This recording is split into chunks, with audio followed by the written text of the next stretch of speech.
P-Dog, no worries. That's okay.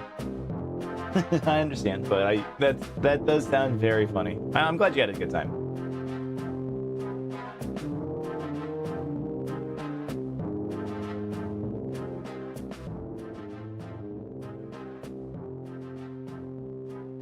Good evening, everybody. Welcome in to another stream by me. My name's Beat. I stream retro video games. I also stream other kinds of experiences sometimes, but mostly it's retro games. Right now, we're getting through a playthrough of The Wind Waker HD for the Nintendo Wii U. It's been fun. Did all the dungeons, and we're about to finish up the Triforce Hunt, so we can go fight Ganon. And once we're done with Wind Waker, it's gonna be Resident Evil. I know I'm supposed to get Tomodachi Life soon. Really got to. But that's kind of how the stream's been going. We haven't done a community night in a bit. I do need to do one soon. So hopefully soon. But welcome in, everybody. I appreciate you all. Everybody stopping by who's coming in. Thank you, everybody. Your tummy hurts so bad you didn't go to bed till 4 a.m.? Dude, I wish I could eat spicy wings and stay up till 4. I love those days. I love spicy night and regret it morning. It's the part about being alive.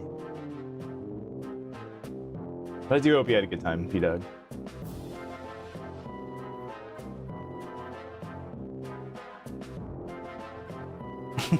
Aw. Auntie says, aw.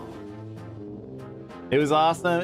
It sounds memorable. It sounds like it's something you're going to remember for the rest of your life. You're doing it next year? You're gonna, or the next event, if that comes sooner than next year. That's like something like I'd want to do, you know, if I was doing it, like as much as possible. That sounds fun.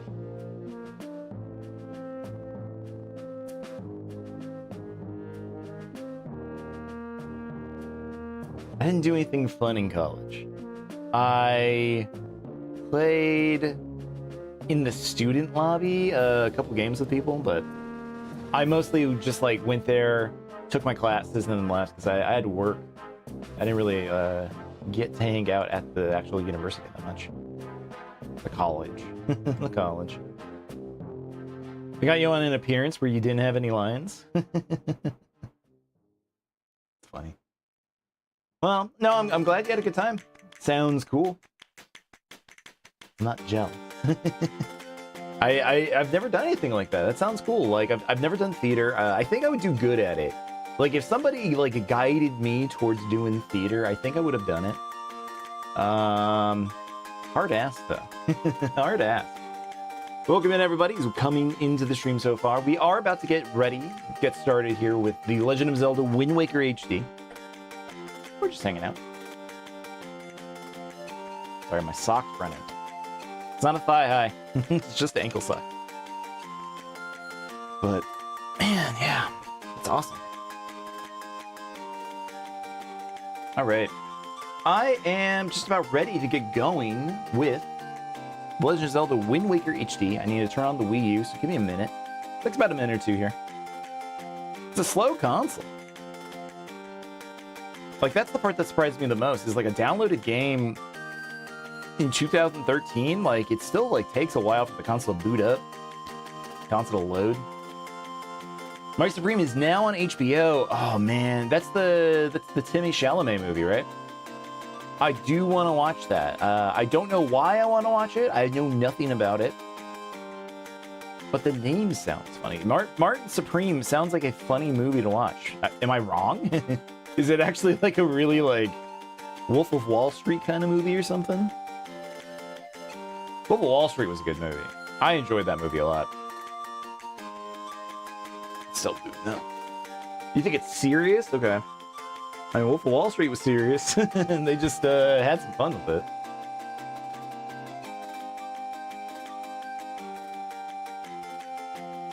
All right, we are set to go with Legend of Zelda Wind Waker HD. We're going to go ahead and get started. I'm going to pause the music.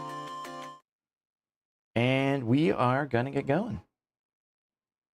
Let me just update my title.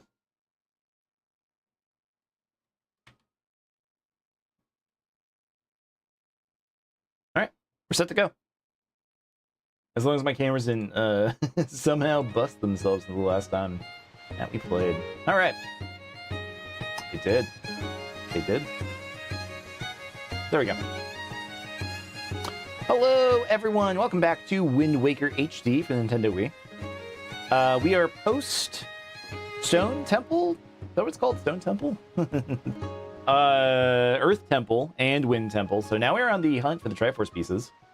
That is the next task to accomplish in this game. I hope you all are having a good Monday, wherever you are. Slightly busy. Mostly a lot of phone calls today. I had a lot of phone calls. Had to, it's my mom's birthday this week. So, so I was trying to organize, for a family member, I was trying to organize, like, hey, let's go out, let's get, let's try to do something. And, like, they, really couldn't just give me a serious answer the entire time. Don't you hate that? I, like, just trying to plan something. I want to go do something with you. You gotta tell me what it is you want me to do. Like, I was trying to, like, okay, it's your birthday. Do you want, like, do you want pizza? Do you want sushi? Just stuff like that. It's just, but we got there in the end. I got a good recommendation. So, soon-ish, I'm excited to go out. Take a family birthday for some point. That'd be cool. I'm excited for it. There's one thing that maybe people don't know about Phoenix. I guess because I'm an ambassador of the city at this point. Over on the east side is like an amazing Asian district. They have a bunch of like very good like restaurants and venues and stuff, like all kinds of like really cool stuff. Hello, Mini Ultra. How are you doing today? So yeah, like I'm like totally willing to drive across the city to go to it. It's so good. All right, we are trying to get the Triforce pieces. I need to open up my map. Give me a moment. Need to find the next place to go. I wish I could show you this part. Unfortunately, I cannot. For those that don't know, I do play on real hardware, so I am playing on the Wii U gamepad. The Zelda Wii U gamepad. It's kind of nice. It keeps disconnecting, like we've seen that a couple times, but because I'm playing on the gamepad, it does hide chat, the map from the chat. So my apologies for that, but we deal with it when we can. Just pretend the map is there. This is second screen gaming. You gotta go open up the Zelda wiki to look on the map to know like which island I'm on. It's an interactive experience for both of us. So glad to be back and hopefully sleep late. I hope you get to sleep in. It's been my weekends a lot lately too. I've been sleeping in pretty late, like 11 a.m. I do stay up pretty late. Hello, HD. I don't speak your language, unfortunately, but thank you for coming in. Yeah, I've heard. I take it you want a chart and information about this island, then start by opening up your sea chart. Okay.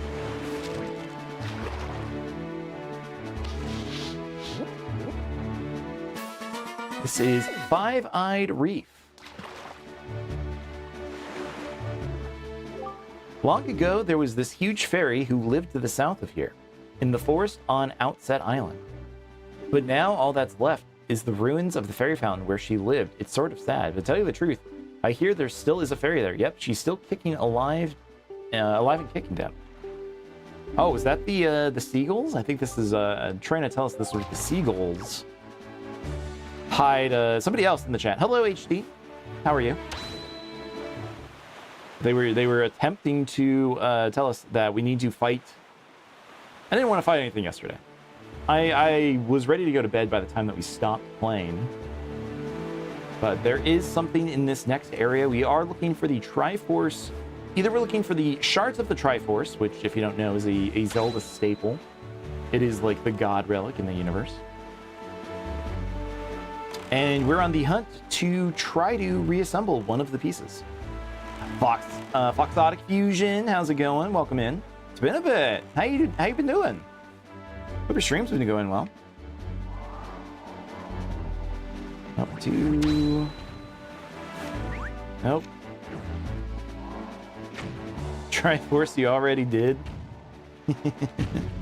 Hey, Marbles, how's it going? Welcome in. Dude, Marbles, that food that you posted on the Discord the other day, oh, man. Jealous. It looks so good. Yes, sir, you're doing very well. I'm glad to hear it. I'd love to see it sometime. You know, I'm never online when I see yours, because you do a lot of interesting stuff. I'm definitely into the stuff that you're doing. I just never had a chance to watch. Wait, can I just not walk in? Yeah, just walk in. Which one? The breakfast with the it's like breakfast meat and stuff. It looked really good. You have new stickers? Dude, that's awesome. What's the process to making stickers for your stream? Like, how did you go about doing that? I'm not saying I'm ready to sell stickers or anything just yet, but like, do you go with like a third party, or like how are you getting those print? The halal breakfast, yeah, that one. That one looked good.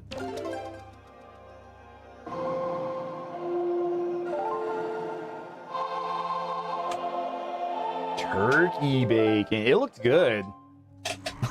Like, no joke. Like, I really wanted some.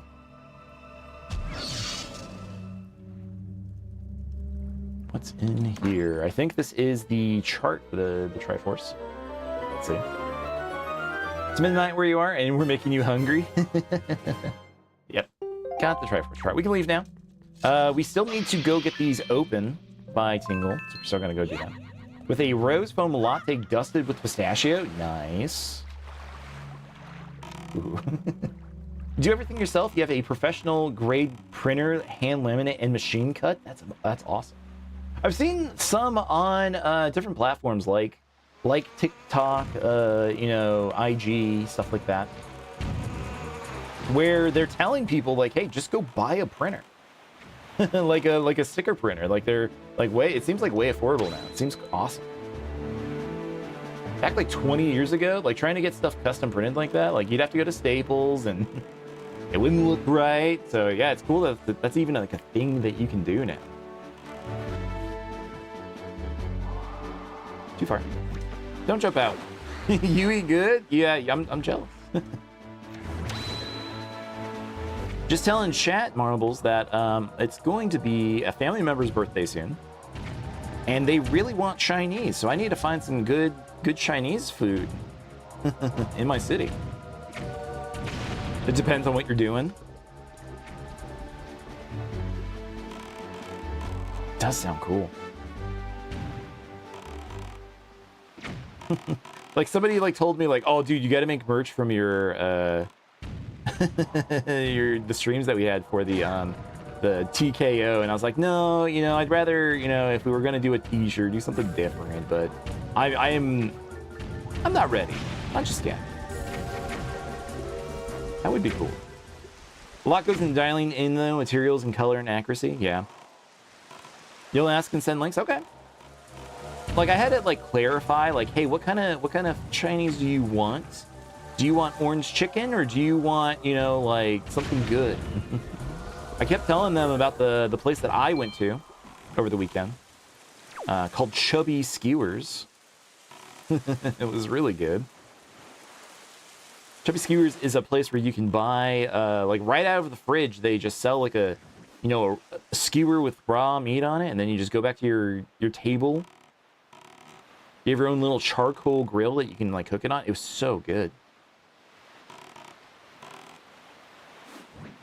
I recommend stuff like that. Like that, skewers right in front of you. It's amazing. So good. We went with 4 people. I think it's perfect with 2. That way, like the cuts that they gave you, because the beef Kind of like, yeah, it's kind of like Korean barbecue. Yeah, instead it's Chinese skewers, but you cook it yourself. It was like Wagyu beef. Like a lot of the beef was Wagyu. They had like sausages. They had chicken. Like all kinds of like really tasty things. Like everything was $1.30. So big ups, big ups to Chubby Skewers. That place is awesome. Just casually picks that up. It's from one of your movies. As we've learned, never eat at Benihana's. I don't think we've ever eaten at Benihana's. That was like one of the, like, we would just go like to sushi. My mom said like we had a big family, so when we went out to sushi, it was the buffet place that just, you know, pay you the flat $12 per person or something. What city? Mesa. That's where the big all the really good Chinese food is now. It's amazing. Like that area like used to be really dead. Like it was like they had like a couple of restaurants, like some boba places. And then I don't know, everyone got really into anime, and the city like decided to like capitalize, like, well, hey, we have all this stuff. Why don't we like make this area look better and just like invite a bunch of like new places? So we have what's it called? We have H Mart. H Mart's like a big national chain grocery store. Book Off, the Japanese like resale store for video games, books, movies. Like, it's really cool. They have a bunch of like import figures and stuff there. Mesa, like the location in Sly Cooper. Never thought about that. I've never played Sly Cooper. I do want to play it. I've never finished it.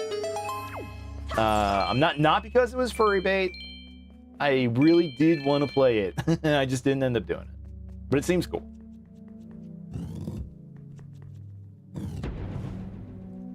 It got brought up when I was streaming Star Fox Adventures with Crystal.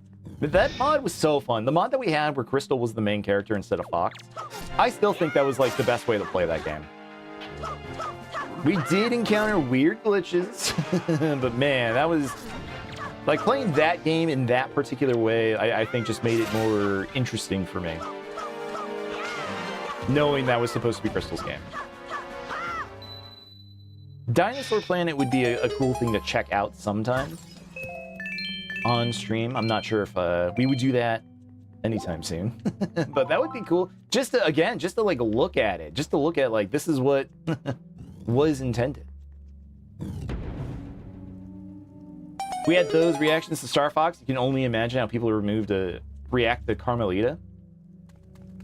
Yeah, and that is like one of the reasons I am worried about it. I know what the internet's like. I was there when I streamed Sonic Adventure 1. Chat was something. Chat was something during those streams. We might be doing that again with Sonic Adventure 2 sometime this year. Notice how I'm not being committal about it anymore. Just like, yeah, maybe this year. I don't know. Yeah, what's going on, Formula? Wind Waker's fun. We're doing the Triforce Hunt right now. It's not as bad as the original GameCube version. They kind of do tell you where things are. Makes it a little bit easier. But it is still like kind of like the longest segment without dungeons. I love the world building though. It does like make Hyrule and the Great Sea like feel like I don't know, like memorable, because like it was so unique at the time for this. Pin a comment about Carmelita Yo stuff. I could. The TikTok overlay is cool, showing the current gifts come in. Do I have that? I do have like the likes and stuff. Yeah, that's like a multi-chat widget between all of the different chats that I do have on stream. So for TikTok, it does incorporate, yeah, gifts and hearts, likes, new follows, everything like that. I think it's cool. Yeah, it's really nice. I feel weird about, like, I love the recommendation. You know what, DM me. I think you have me on Twitter. or no, on TikTok, please feel free to DM me. I'll pass it over to you. The name's weird. I didn't make it. The guy's a weirdo who made it. So like the back-end website name is weird.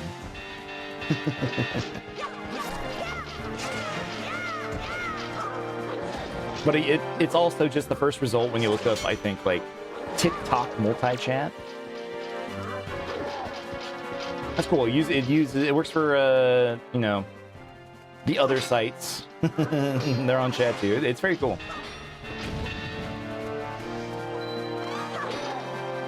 Yeah, the VTuber stuff, tits. Yep, I've heard about it. I've heard VTubers, why did I say it like that? VTubers complain about it. I think it's funny. They knew what they were doing, that's for sure. But I do love streaming software. Like the names are pretty cringe, but very hilarious, and I love it.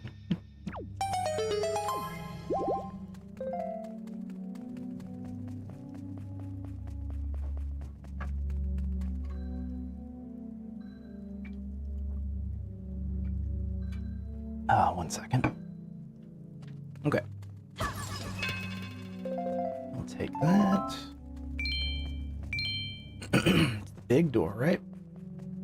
I guess I lost my voice for a second. Yep, here we go.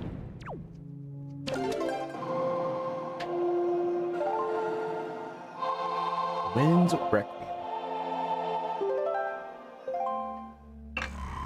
You're gonna fight for the #1 badge? Give the stream one more like. See what happens. Yeah, thank you guys for getting us up to 1,000 likes over on TikTok. I do appreciate that. TikTok does allow you to like for free. It helps me in the algorithm. Shows other people to stream, which is nice. Again, I always love that there are free ways to interact and participate in the stream. I don't say no to the other stuff, but I do just love that, like, it's meant the world to me that people are willing to like tap the screen for me, hang out with me. That's my favorite part about streaming. It's always so cool.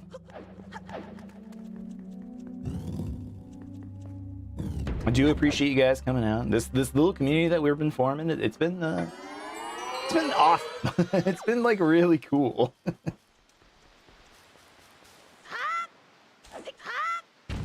You know, I see other streamers where the communities are, you know, obnoxious, toxic.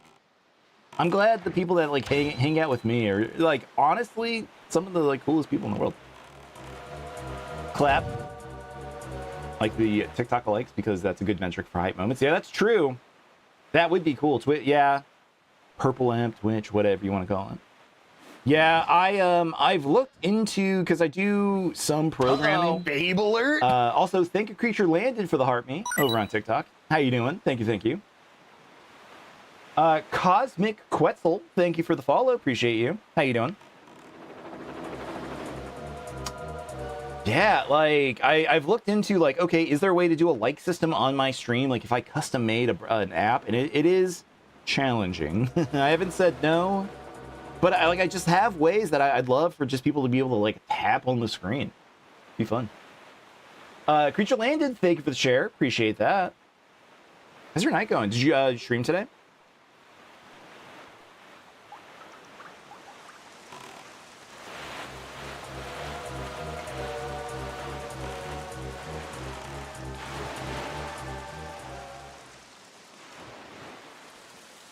Excuse me.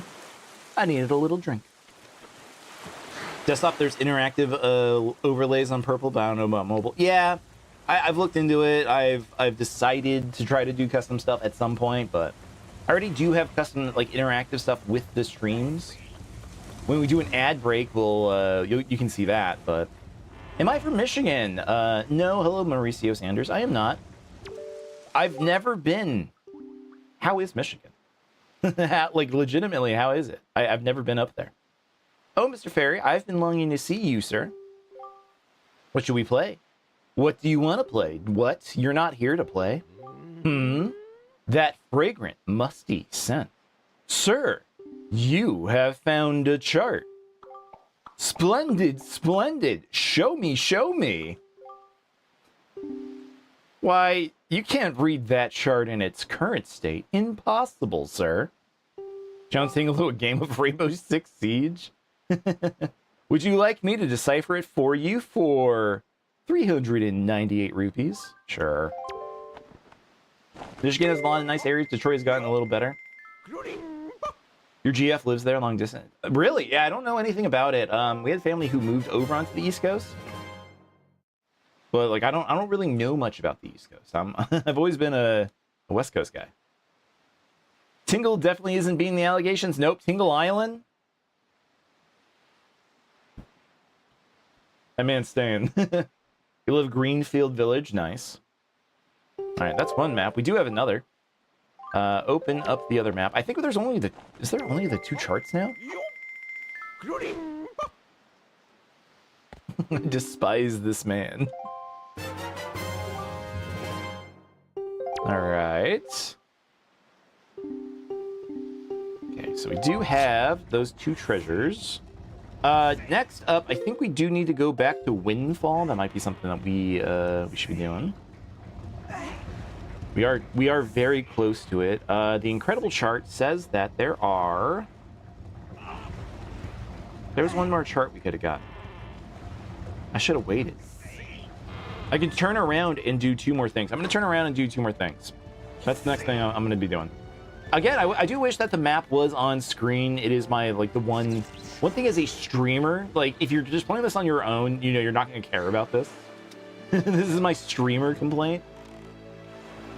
But I do wish that I could show the map that I look at on, like, while actually still using the gamepad, because my Pro Controller broken. It's such a petty issue.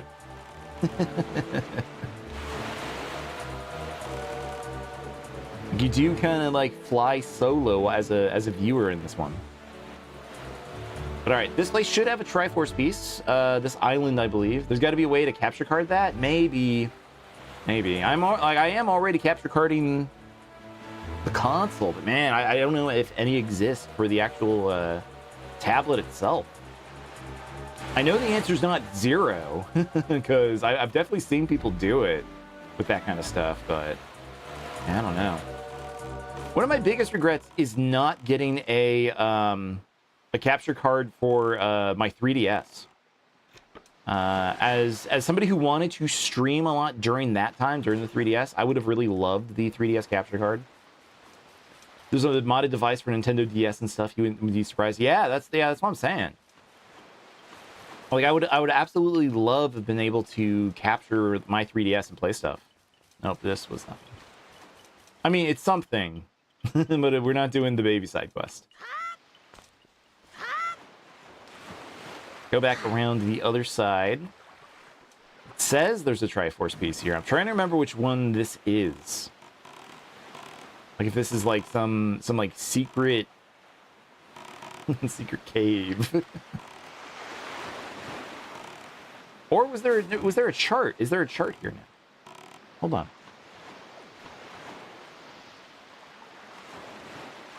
I'm looking at. I'm referencing the old charts. There is. With the native Dream Drop distance gameplay stream, that would have been sick. That's a game I've always wanted to play, and I've never actually done it. And one of the reasons, like, man, part of me is like, do I become a Kingdom Hearts streamer at a point? That is like one of the games that I've played like on like one-off streams. But we have the next game series that we're doing is Resident Evil, but you know, there's only 9 of those. Am I into Kingdom Hearts at all? Yeah, I enjoyed Kingdom Hearts 1 and 2 when they were new on the PlayStation 2. I want to get through 3. Just haven't done it yet. Birth by Sleep was very, very good. Chain of Memories for the Game Boy Advance is actually like one of my favorite Kingdom Hearts games. It's so good, but the Kingdom Hearts 2, I think, like the combat system in that, like in Final Mix is really awesome. Like the fight against Roxas and everything. Like I do love that. Okay, you get that piece. Next, we need to go to north south. We gotta fight a boat. Gotta go fight a boat. Chain of Memories fan? Yeah, like, and I'm like, when I say Chain of Memories, I mean like the Game Boy Advance one. I don't like the 3D remake of Chain of Memories. Like, they did it weird. They did it weird. I don't know. It felt like pretty balanced on the Game Boy Advance. I thought the game design was like really clever in its approach. Like the 2D 2.5 thing that they were going with, like I think it really worked for that kind of like battle system.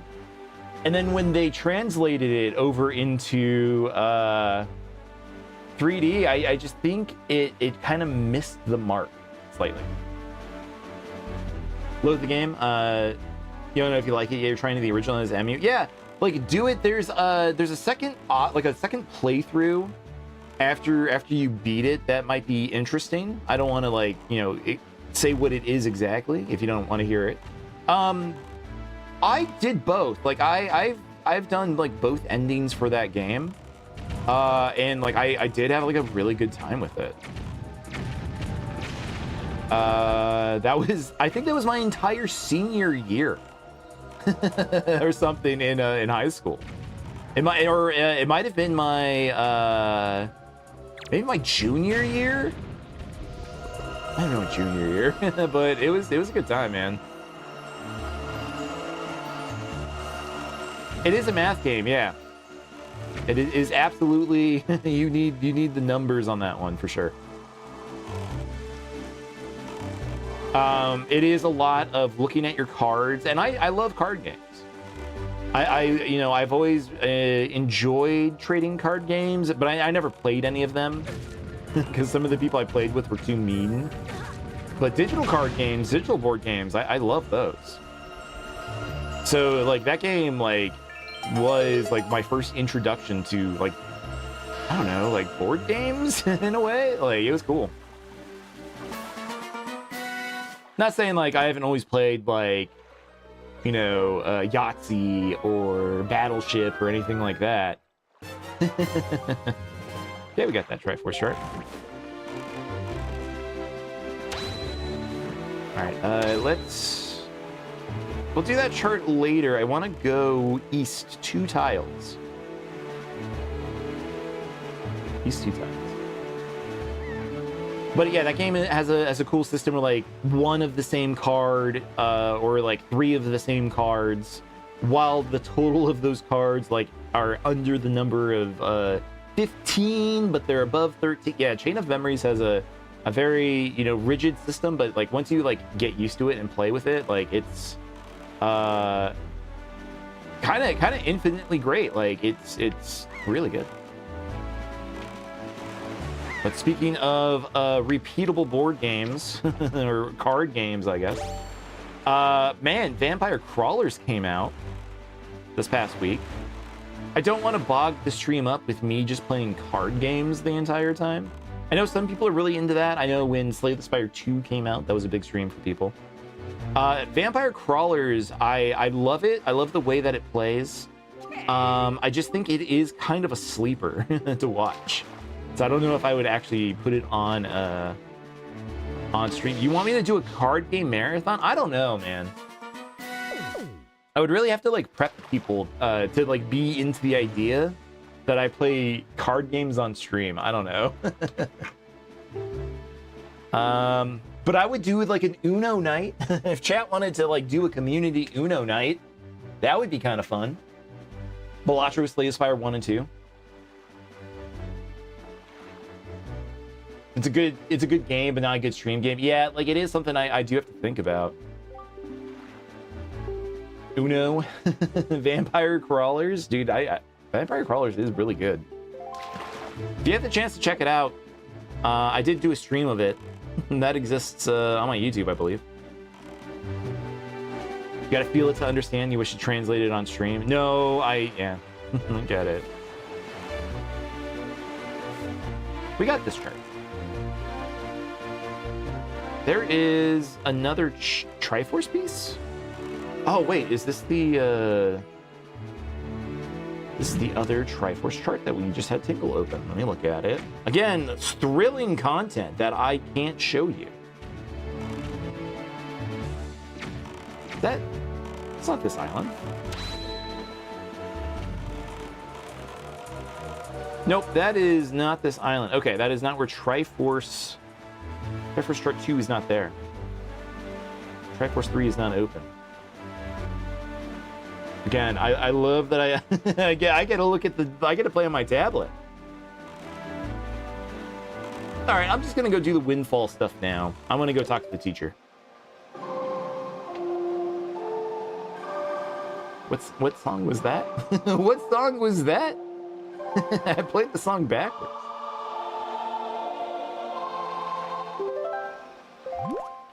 All right, we're gonna go to Windfall Island. I want the cabana. I want the cabana.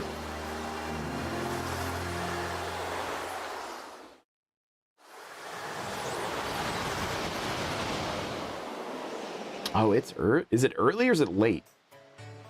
It's early.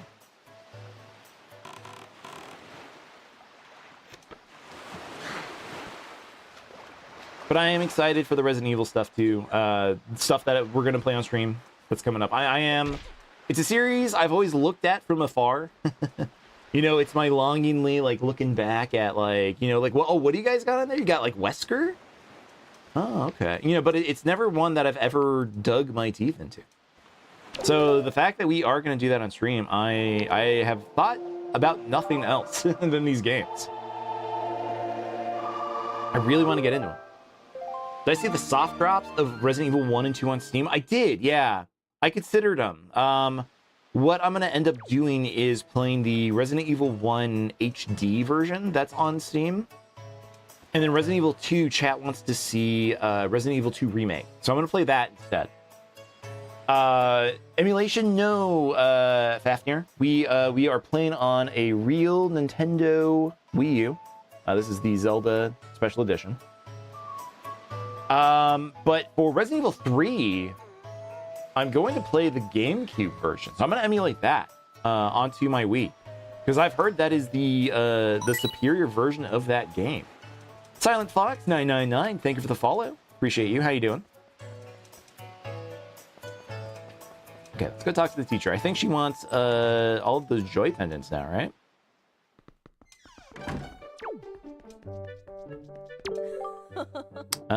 Oh, you're the fine young gentleman who gave me a joy pendant present. How could I forget? How many did you give me? One, but wasn't that nice? So what can I do for you, old man, young man? Why did I say old man? I would like to talk to you about your pendants. There's only room for one Fox here. That'll be one like on the stream for entry. Thank you, Foxotic. Although I may be a school teacher, I have a certain flair about me, don't you think?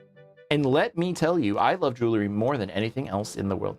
Your emu crashes in games like Thousand Year Door. Yeah, that's why when I stream stuff, like Thousand Year Door, if I was playing the actual GameCube version, I have a hacked Wii that I just play stuff on. So we did that for like Resident Evil 4. We were playing the Wii version on my hacked Wii. We're really good. If that's something you can get, like go to a Goodwill and just get a cheap Wii and then hack it, like you're set for you're set forever. Ooh, and why not? It's not like I can't afford it. Why, I have so much cash, I can even afford my own ocean cabana, Oasis cabana. But I happen to be after a very particular kind of jewelry. You see, lately, I have been rather taken with collecting joy pendants. Those are very rare trinkets that you can't buy at any store. They're quite amazing. Why, their color and their shape, I feel as if I was destined to gather them. I look like Jack Black, thank you. Thank you, like legitimately, thank you. I need to add like a marker on stream somewhere of how many times I get Jack Black. I get Jack Black, I get Peter Dinklage, which is like one of my favorite ones. No shade or anything, like it's very funny to me. Some dude from Impractical Jokers. The references are great. But oh, you sent me those recommendations? Nice, I'll take a look at them. I will I'll take a look, see. And I'll let you know. Thank you very much. Need a counter that stays hidden until somebody says it? Yeah. I kind of want like I want a foot pedal. I want a foot pedal of some kind. That I could just like, you know, whenever somebody says it, just like stomp on the pedal, make it go up. But those pedals are expensive. Ah, shoot. Like, I was like, oh, it's just like a thing, like a big button that you press, and it's like Elgato sells a pedal for like $80, and it's just like, hell no. Hell no.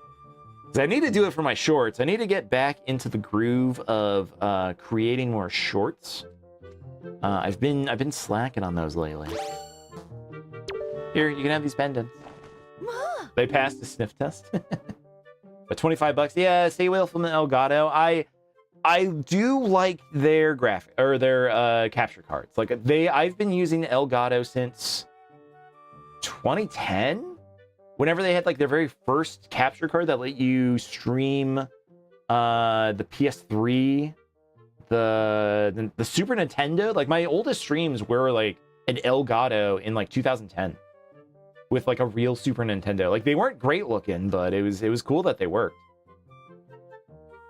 But everything else about them, even like the Steam Deck, the Stream Deck, it just seems kind of iffy. I don't know how I feel about it.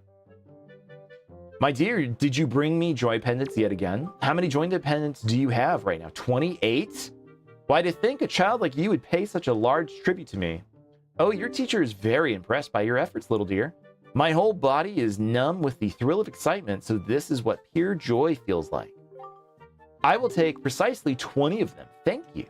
That will do just fine. My heart will be all aflutter. I don't know if you know, but 20 is my lucky number. And just as I promised, I will reward you for going all out. I will reward you for going out and collecting all of these for me. I'm going to give you a wonderfully splendid thing. Close your eyes, dear. Oh. You got the Cabana deed. It's written on yellowed parchment. It looks quite old. Hello, King Julian. What game should you buy on your Nintendo Switch 2?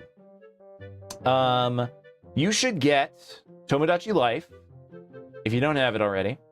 And you should pre-order Final Fantasy XIV, the expansive MMO that is now coming to Nintendo Switch 2 in like August.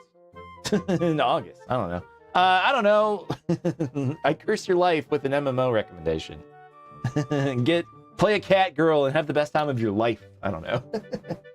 Their smart face bulb is 120. Yep, I agree.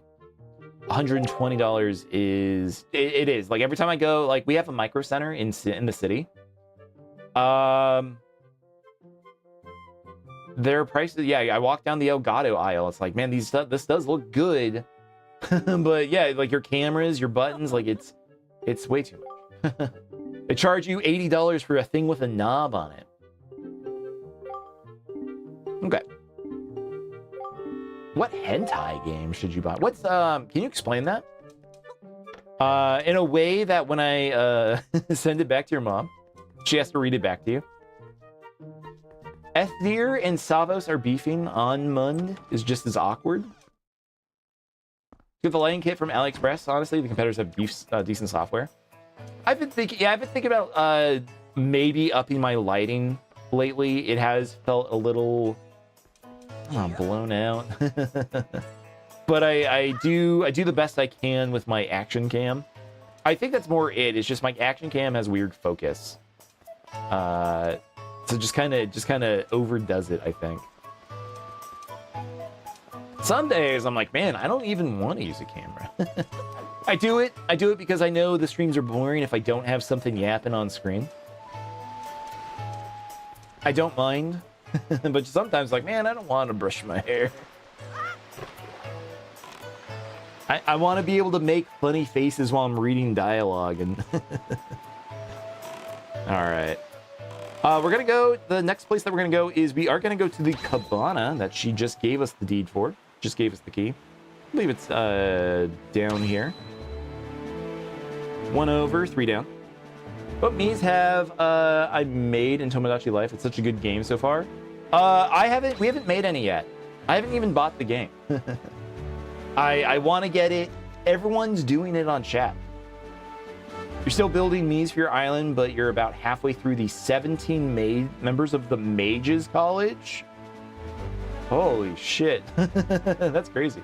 That's why VTubing is fun. You can just pop into an avatar. Yeah, I've thought about it. I know kind of what it takes. I've seen the models. I've seen like the build your owns. I don't know what I want. That's the part that's frustrating, I think, for trying to pick something like that. Because I don't want to be a cute boy, but I don't want to be a peanut. That's for sure. That's for sure. Your friends is adding you to his Tomodachi Island. Nice. You'll send me a screenshot. Very cool. Yeah, go ahead. Feel free to post it. Send it to me if you want, but yeah, you also post it in our Discord. I love seeing the other members of chat who have posted their Miis, their islands. It's very fun. Just a 2D one that moves when you talk. You can add some hotkeys for the other poses. I've seen that. There's like a program called like Video Tube or something like that. It's like a deer.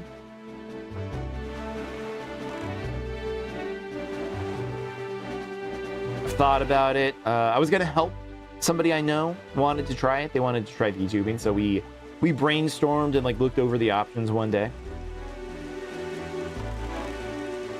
There is a Triforce piece here. Is this the island? Is this our brand new cabana? I wonder if somebody has done all of the links. I'd assume so. I'd assume that they've done all the links. And they've probably all had the relationship arguments in those. Especially it's only a sometimes thing. Yeah, that is true, Foxotic. I gotta think about but I'm also like, that's the thing like with my channel too, is I feel like I'm at a point where I have a lot of like really interesting graphic design for me, but I don't have a good logo. I don't have a good logo yet. Don't touch me with those filthy hands, you mischievous little scamp. This cabana belongs to the master and the master alone. You grimy, trespassing little scoundrel. Away with you. Away, I say. Your name is Bleepsotic. I'm not surprised on TikTok. When we played, I'll try to say it, Star Fox Adventures. That was a fun time. I think most people stayed for the chat just to hear how many times I would get bleeped during those segments. Fun game up until the end, but ew, unclean, most foul. Don't lay those grungy hands. What? That's. Why? Are you the new master? Are you Master Leno? Ah, I'm so pleased to hear that name, Master Leno. Please be gentle on this fine door. Actually gross. Actually disgusting. I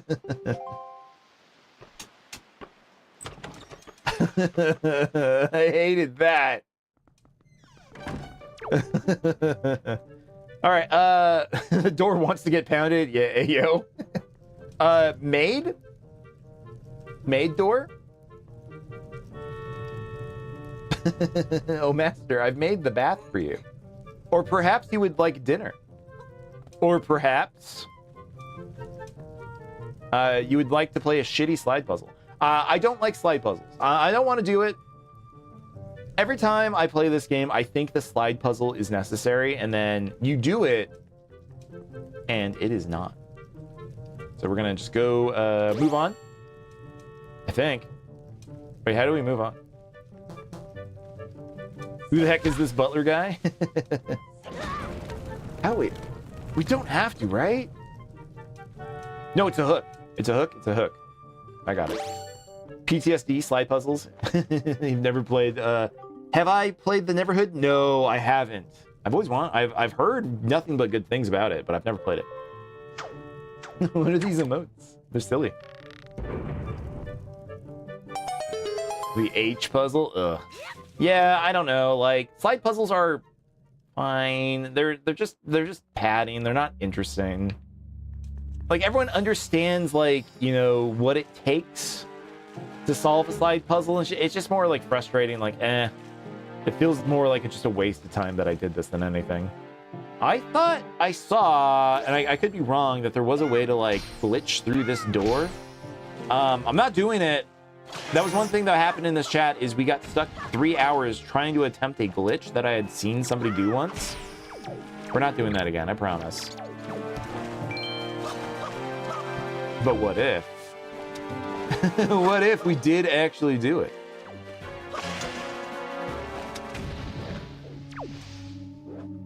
Like if you like just time the jump attack right, I don't know. 3 more hours is nothing? That's true.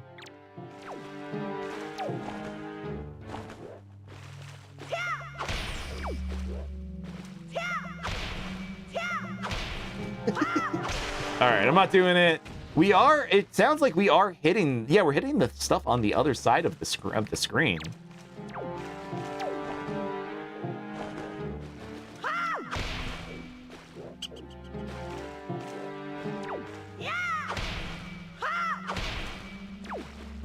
I don't know. All right, we'll go down. I'm not doing it. It is funny though. That was fun.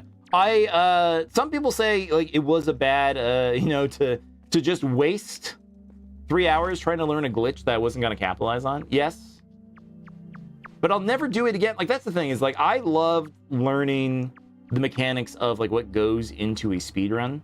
You know, it's a thing that I don't do myself. I enjoy it. I love watching people speedrun things. But I think like the critical execution of like what it takes is something I would rather be using that time for something else. Lock into the speedruntism. Like I get enjoyment from watching guys like ZFG play Zelda, you know, stuff like that, or Summoning Salt, that big YouTuber who does like documentaries on certain categories and certain video games. You know, I love that stuff. But I don't think I would want to pursue it as a hobby myself when I have so many other video games that I would love to, you know, play. Like, I'd rather just spend the time, like, playing new stuff more than locking in on one single game. You sped ran new Super Lucky Tales for a while. It has fun platform mechanics that break the game. See, and that's the thing is, like, I love doing that kind of stuff. But critically, I would have to look at it and be like, no, I gotta move on. But this is your favorite GameCube game. It was so good, Lil Cough. Yeah, this one is fun. Yeah, this is the Wii U version, but the the GameCube version, I think I still like that one more. Like, truth be told, the GameCube version, it is missing some quality of life stuff. That game's good. So easy. It's something you could do a few times. You don't have to spend 100 hours. That's pretty cool. Yeah, like I'd love to do more score attack stuff too, on games like Devil May Cry. Like I love Devil May Cry as a series, and like one of the things I've wished that I did was like try to go down like either the Dante Must Die difficulty when I was younger, and try to like beat it that way, or the Bloody Palace. Like that's like one thing I've never actually done. Okay, can't for Devil May Cry 6. All right, I do have to play ads really quick, so we're gonna go do that. We're gonna take an ad break. It's a 3-minute break because one of the platforms that I stream on, I do have to show ads every hour. So we play a quick 3-minute short break while those ads play, and then I'll be back. And so nothing will happen during the game while we're on break. But I will be playing the ad break minigame, a minigame that I designed where you can interact with the stream and get your score up. So let's go over. We're gonna play the break, and we'll be right back in 3 minutes. This is why TikTok is supreme. Yes, that is one of the reasons too. I agree. All right, this is 3-minute minigame. If you're watching this on TikTok, you can tap the screen, and you'll be able to fire shots and get a score. If you're over on TikTok, or sorry, Twitch or YouTube, !shoot. You can also interact with the stream. Try to get the high score. This is about 3 minutes. I will be right back. Give me 3 minutes, please.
All right, thank you everybody for waiting for the 3-minute ad break.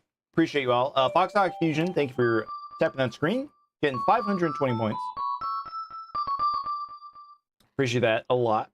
Thank you for waiting. That high score, 5,400. So the way this works is it takes the likes and it sends it to a Python node server that I have hanging out. You blew up the meteor at the last minute. And yeah, I use that to build up like applications like that. And I've thought about it more. I've thought about like new ways. That was like why I was mentioning I wish Twitch had better user integration like that, like a like system. I did make it, yeah. So like I have to run a server every time I stream because that's the only way that I know how to make this run. But all right, let's get back to Zelda.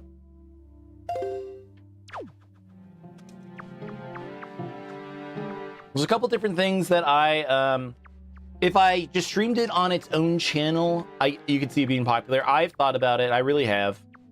I've thought about different like mini games and stuff that I could be doing. Chat has recommended some. We've considered, you know, like what that means. Like, oh, you know, over on this platform, they're scoring this many points. This is how many points they're scoring on the other platform. You know, like something like that. I think it would be a lot of fun. It could be an income farm. It could be. I do have payment stuff set up. Where if users do donate during those segments, their donations do fire more shots. Which again, I'm not saying no to. If people want to donate during those times, like I'm happy for it. But I'm not gonna, you know, I'm not gonna be like, oh, good guys, you gotta. It would be fun though. That's why I love likes more though. I love likes because they're free.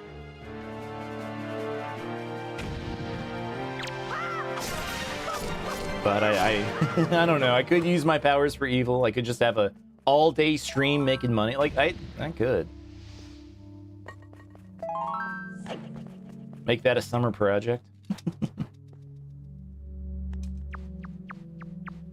Twitch Plays was huge in its heyday. There's definitely a market for that communal minigame aspect. There is. No, I agree too. Man, I was there. Twitch Plays Pokemon. I bought one of those Helix Fossil shirts, man. that was such a phenomenon. That really was like one of the times I looked at streaming like, man, this really did get creative. The amount of work that people are doing in these like is absolutely insane. Twitch Plays Claw Machine. It's so fun. Like part of me wants, instead of like, you know, just like a thing that plays every 3 minutes, like a Twitch Plays kind of game, while, you know, like everyone can do their own little events on screen. You know, some people can harvest, some people can, you know, mine or whatever. We've got the Triforce Hunt. And then, you know, every 20 minutes, there's some kind of like big event that everyone has to, you know, work on together. Like I've thought about it. I really have.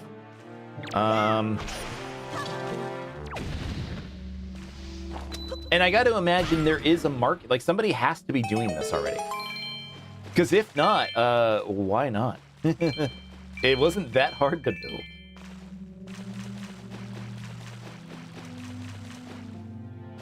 Maybe I could set it up like one of those ear clack things. You know, everybody can like vote on what ball is going to beat the other ball. I love those. People get little minions and there's break games. Yeah, I know there's break games. I have seen those. And that's why like I did set up mine the way I set mine up.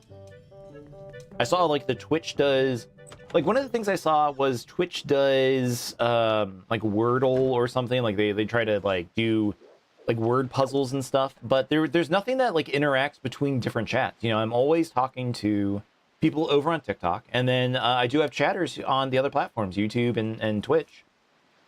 So I needed some way to have all of those chats interact with each other, and that's kind of the solution I came with, like, with so far. We'll do something more with it someday. It's my when I'm free, you know, like when I have time off of work, I can work on it. But hello, AJ. The complaint box is full. Please empty it. I hope you're doing well, man. I really do. Someday, Bat Kaitos. Someday. We were just talking about earlier, other chatters. We're talking about if I did do another card game thing. We did play that demo of Vampire Crawlers that one night. I was saying how much I do love card games, and I would be willing to play a lot of card games. But I have to restrict myself because I do think some of the games I really enjoy, they're a little too inactive, a little too idle. So I don't know how funny they'll actually be. How many months have I been doing this? Streaming in general, October. Hello, SSN Fang. How you doing? Welcome. So October is when I started streaming. November is when I got started in TikTok streaming. How much to play Tanto Kure on stream? I have thought about playing it. Not on stream, but there's the board game arena version that I would be interested in checking out. That'd be kind of cool. I started just this year. Well, October. And then, yeah, 6 months. We're just about up to the 6-month anniversary now I'm thinking about it. I think you're right. When did I stream Sonic Adventure? That was December to early January, I want to say. Hey, what's going on, Wanzilla? When are we playing Jackbox again? I don't know. I still need to do another Jackbox stream. But I'm trying to get through Zelda. Like, that's been like the big stream that I've been doing lately, the big series, is I really want to get through Zelda because we're playing Resident Evil soon. Once we get through Zelda, I think we'll start doing Jackbox more. But you think I'll make it quick? I don't know, man. I don't know. I love hearing it. It does inflate my ego in a way that makes me go, maybe I am good at this this silly thing, but I don't know. I know a lot of it is I need to work on making more of those shorts, but man, I just don't have the attention span for it sometimes. Okay, there is a Triforce thing here. It showed it to us. I have to find the chart. Hold on. It's back this way. But Jackbox is really fun. I don't know. You think I need to make videos like Scott the Woz talk about my game passions? Man, I thought about it. I don't know. Did I finish Fatal Frame? I did. The ending is up on the YouTube stream. Long form would be a good way to funnel nostalgia viewers. I've thought about it. I don't know. I'm good with shorts. When I don't know, like I like the kind of shorts where I just like talk and ask a question and people answer in the chat, but am I one of my are you one of your day ones? Oh, sorry, SSN thing. What's my favorite Jackbox game? Trivia Murder Party. Playing that against chat has been the most fun in Jackbox I've had. But Fatal Frame, we did finish it last week on Sunday. It was good. I enjoyed it, but I am glad I finished it. But you can't remember when you first started tuning in. I think you did show up when I was playing something on the GameCube. It was either Star Fox.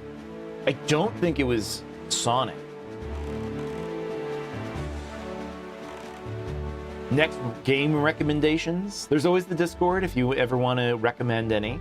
We do have a place to put those. But I love hearing about them. The Smashing Machine, you can't stream that. That's a DMCA. I'll go to prison. You'll have to go to school and tell everybody your favorite streamer went to prison. That's crazy. You start watching during my Sonic Adventure stream? Yeah. You haven't seen Sonic Adventure 2 Bat? We haven't done Sonic Adventure 2 yet. I thought it was going to happen. We just haven't done it.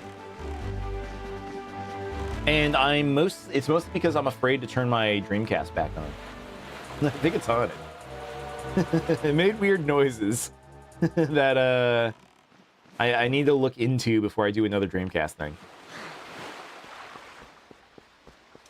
You started watching during Amy's story? I do remember that.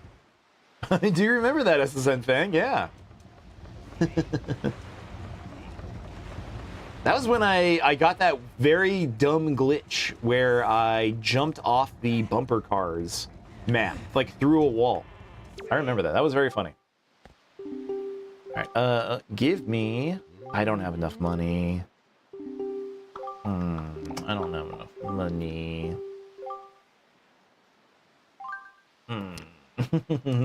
You guess around December, what are some of the early games that I played? So some of the earliest ones that I have played. The first game was Silent Hill 1 for the PlayStation 1. Have I played Psychonauts? I have not. I've always wanted to. That's another one I've longingly looked from afar and just have never played it. Because I think the game director, Tim Schafer, I think he's funny. Mr. Ferry, are you poor?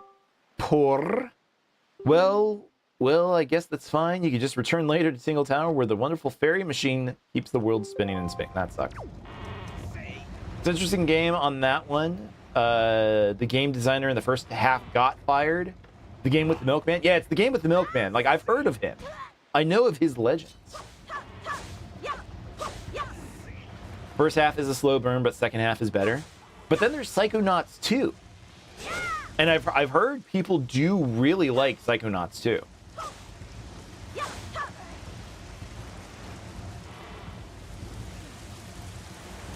It's good throughout. Okay, that's good to hear. Yeah, that was like one that, for the longest time, like, wasn't it one of the most expensive Kickstarters? Or like that company was involved with like in a very expensive Kickstarter? Like I've always wanted to check out those games, just never did it. If I have VR, start with Rhombus of Ruin. It's not skipping right to 2. They have a good kid. Oh, really? Okay. I do have a Vive, an HTC Vive. I do have a computer that can do VR. I just don't know if I'm willing to like hook it up again. I just had it up back in last September. I was doing VR for a bit, and it just kind of went like, eh. You know, I was kind of done with it. Broken Age. I remember Broken Age, yeah. It was Broken Age. But VR is good. I still believe in the promise of VR. The Valve Frame is a device I'm really excited for. They just showed off the new Steam controller today. The price is going to be $100. The Rhombus of Ruin is S tier. It's a seated VR game, but it's so sick. That sounds fun. What's going on, Dimitri? Xenoblade? No, it's Zelda. It's Zelda. How you doing, Dimitri? Hope you're doing well. I haven't played with your VR headset in a while. Which one do you have? Other people in chat, like if you have VR, like which one have you used? Is it mostly like Oculus stuff? Like I know like the Rifts are really big. Like I knew I had a coworker, her son got really into monkey tag. She would text me at through like IMs at work. She would be like, yeah, my son's just like sickeningly good at this monkey tag. I look at him, he's just like flailing his arms. But he loves VR, so I don't know. That sounds funny, but I enjoy VR. I have a Vive. I have a mixed reality headset that Samsung released, the Odyssey Plus. They were good times when I had them set up, but at a point, it's just like, man, all I'm really doing is Beat Saber. You know, I was trying to do VR chat, and I just kind of like crashed out. Like I don't know, like I talked to people and went, this isn't really the experience I'm looking for, and just like stopped playing. It is good though. Like exploring worlds in that game is really fun. But Psychonauts 1.5, the VR mechanic is basically jumping through brains to see the world from their perspectives. That could be the perspective of enemies, main characters, crushes, mouse, hatred, the art style changes. That's very cool. You've concluded that you've been complaining for 3.5 to 4 months. A quarter of a year. If I streamed every day, you would be here every day. Still asking for it. But actually, you know, if I streamed every day, I'd probably be at the point where I could play it. But I only do 3 times a week. So I guess times, what was it? I think I stopped doing 4 times a week in January? February? It might have been February. So multiply 4 times that many months, and 3 times the rest of the months. Get on it. I'm trying. Wonder how long it's been since the lights in Windfall's lighthouse went dark. It was quite a grand sight, I tell you. The way that ray of light shone out like a shaft of gold through the cold darkness. I used to gaze at it with dear Gillian. You getting out of here, Marbles? Well, thank you, Marbles. Thank you for that trumpet also, P-Dog. Thank you, Marbles, for hanging out. I had a good time with you, hanging out with you. If you want to start any games, feel free. Hope you have a good night, though. Thank you for those recommendations, too. I'll make sure I check those out. And I'll let my family member know. Chat picked it for me. There's the trumpet. There's the trumpet. You're trying to talk about VR chat, but it's filtering you. Yeah, that's also a problem too. TikTok is a little strict about it. VR chat groups are good. I have been part of some of them. Yeah, they definitely are. I watched a lot of like Japanese Power Rangers, like Tokusatsu. I was watching like Kamen Rider. I was watching like Super Sentai in a VR chat, and it was honestly awesome. It was so good.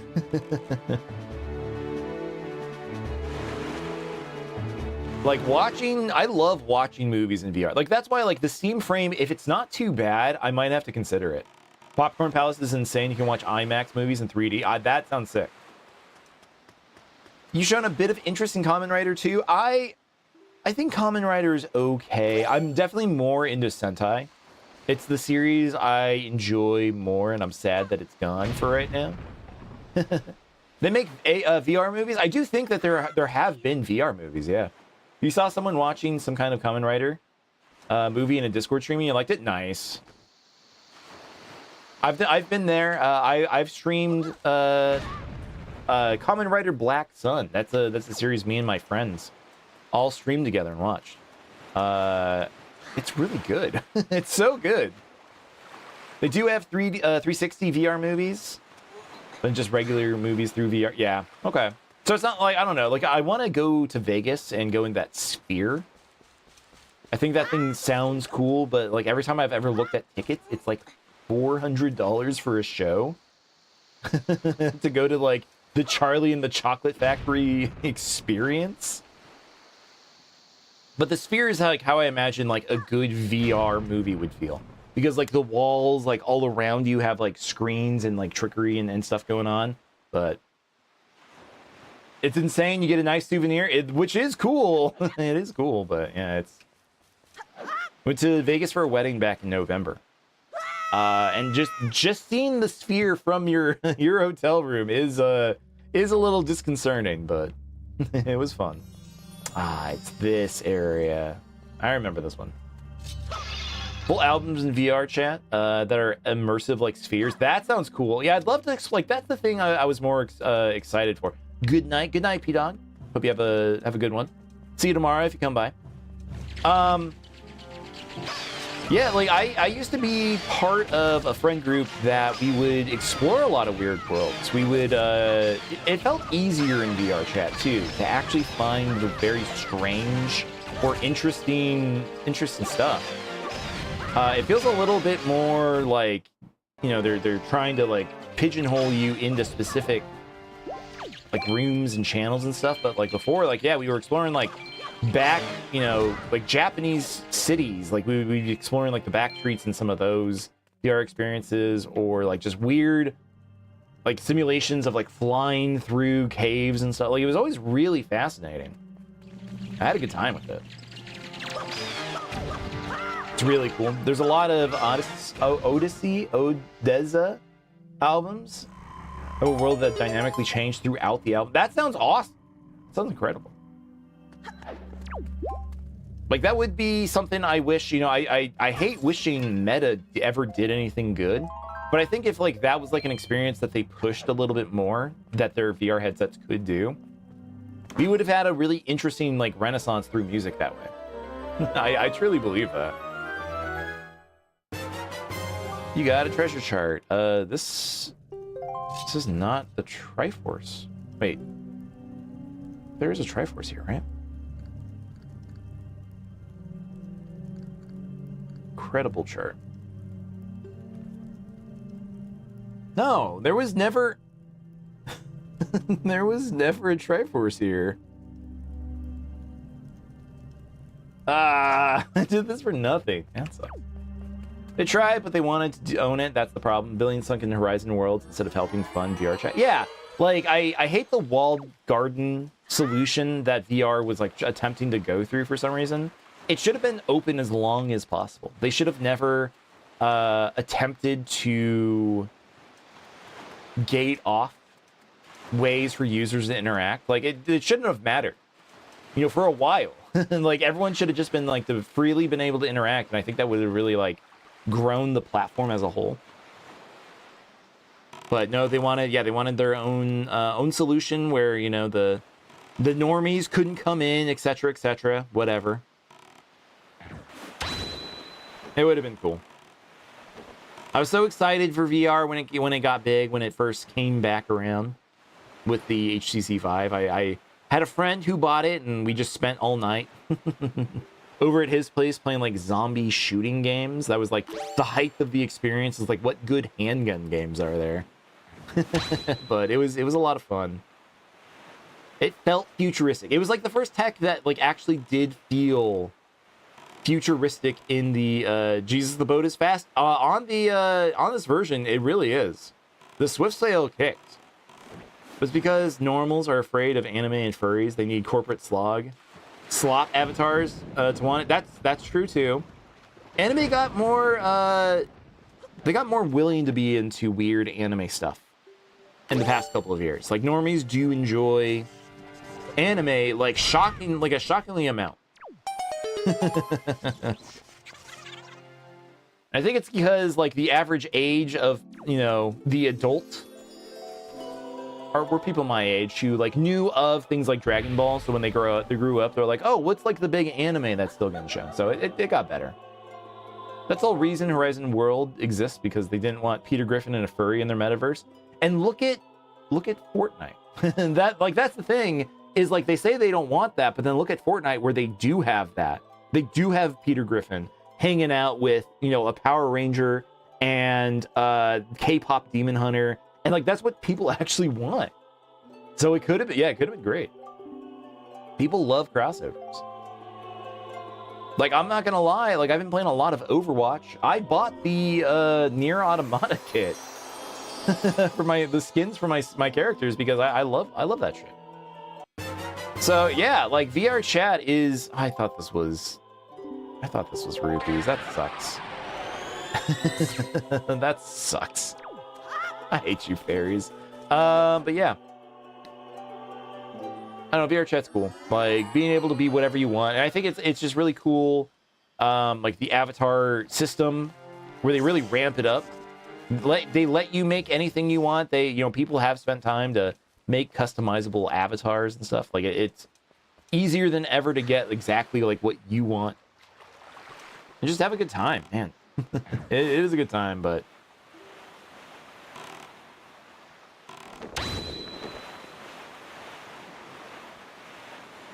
All right, I'm trying to get cash. We're poor. We need, I think, at least $600? 600 rupees? From experience, it's way easier than it used to be. Yeah. I remember when I got my knuckle controllers. I tried, like, and I only had the Windows Mixed Reality. I bought the knuckle controllers because somebody said that they could work, and they couldn't. Not easily. Also, I crashed. And then it became easy, and like, there is a way to actually do that. I don't like using it. I barely use it, even though my Oculus No, my HTC Vive headset isn't as good as the Samsung mixed reality headset. It has better screens, but I'm not that much into VR where I'm like willing to actually troubleshoot it. Like if it doesn't work, I'm just not going to use it right now. You uploaded your own avatar and made it how you wanted. That's amazing. That's awesome. That is so cool. I love that. Like it also helps impart a bunch of skills into people. Like the creativity of that community, like with creating buildings, worlds, avatars, items, like it's really fascinating. And there's gonna be some people who get their start, you know, in video games because they made avatars for VR chat or whatever. It's very cool. The Quest 3 is the best of both those headsets. It's 4K per eye and has hand track. That is pretty cool.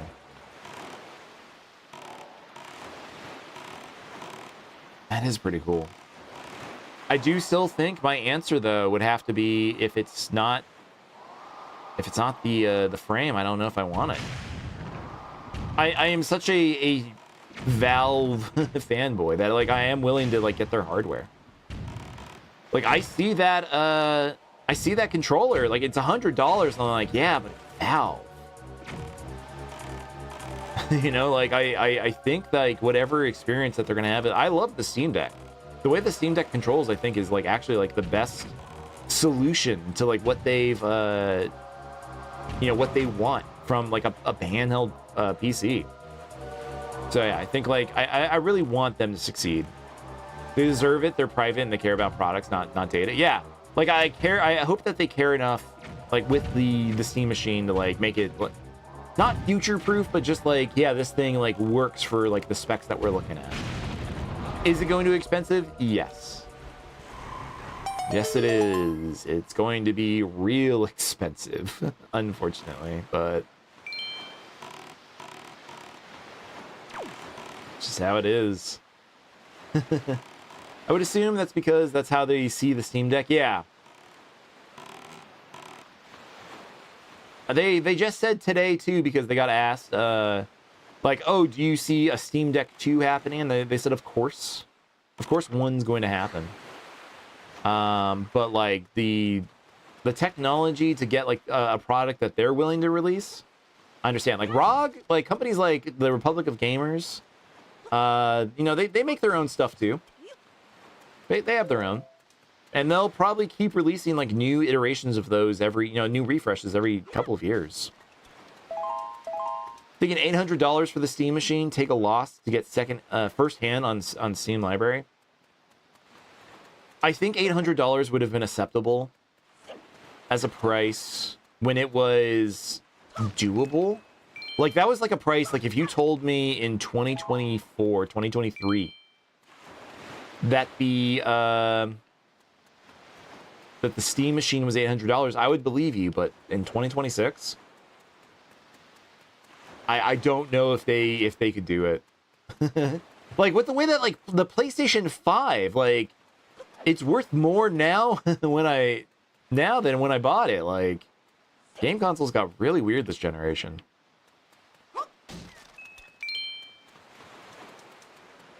I hope this was the right thing to do. You think they're waiting for the RAM bubble to settle? They predict an AI buyout crash, hence the delay. I do believe that's going to happen too. But what does suck for me is because I wanted to have a good quality stream. I had to replace all of my parts in the past couple of months, including graphics card. I'm secretly crying. It's rough. But I think the Steam machine's gonna be it. I think like that really is. How do I get over there? I did all of this for nothing. Like there's no way to get over there. I guess can we?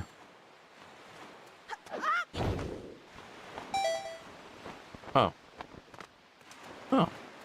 Steep. Yeah, it was steep. I decided for the stream, it would make sense for the stuff that I'm doing, even though I do emulation. I do modern stuff. We're gonna do Resident Evil 9.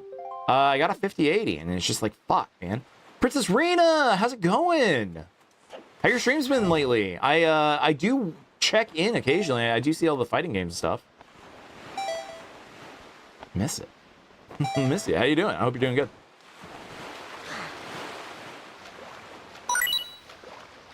Indominus, thank you for the follow over on TikTok. Appreciate you. Thank you, thank you. You wonder if in a boardroom with the Wii U was inspiration to the Steam Deck? I would have to assume so. I truly think the Wii U is an amazing console. PC just stopped working. Oh no! I'm sorry to hear that, dude. It sucks. Three away from the follower goal? Yeah. It's been kind of quiet lately. I'm surprised that it's been going up. It's been exciting. I'm excited for spring break or for summer break coming up for schools. I feel like there's gonna be a lot more like this is like I was telling another streamer they were a little sad because the everyone's numbers have been down lately, and I was like, no, dude, you gotta wait. This is like a known thing. Everyone's like finishing like their finals and stuff, so give it a couple weeks. I bet numbers pick up in a pretty good way here in the next month. Is Wii U backwards compatible with the GameCube, or would you need to keep your launch Wii? I believe the GameCube does not work, even though it could, because there's no way to actually plug in the controllers unless you have the Smash Brothers controller thing. I don't think it worked that way. But if you have a hacked Wii U, I think people say like, yeah, it just works. You can just plug it all up and it just works.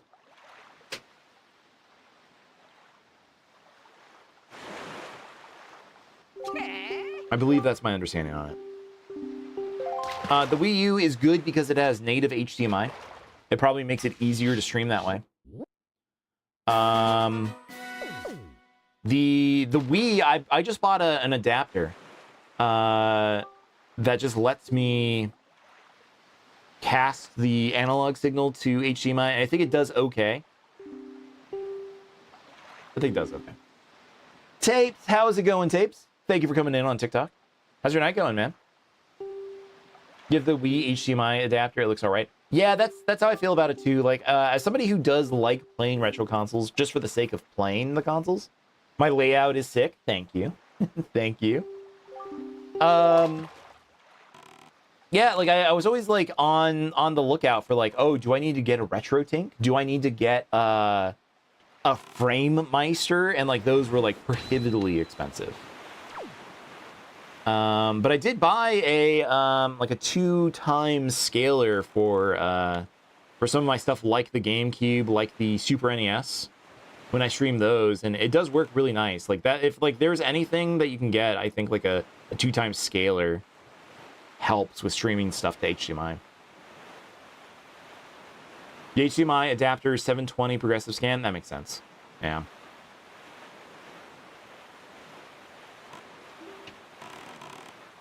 And sometimes I'll have like the numbers guy in my chat who, like, when we bring up like resolutions and stuff, because he works in video, he always like comes in and like starts mentioning like, oh yeah, this is the right resolution for stuff.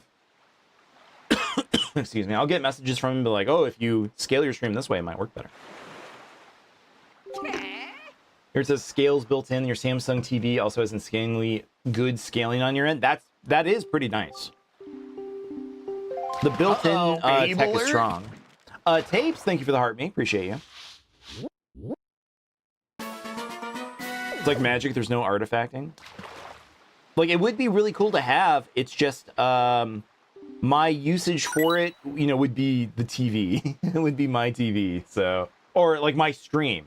Like, that's the only time I would use it, is like I only play old stuff on stream. Monkey Mixes, thank you for the follow. Appreciate you. Thank you over on TikTok. Hope you're doing well.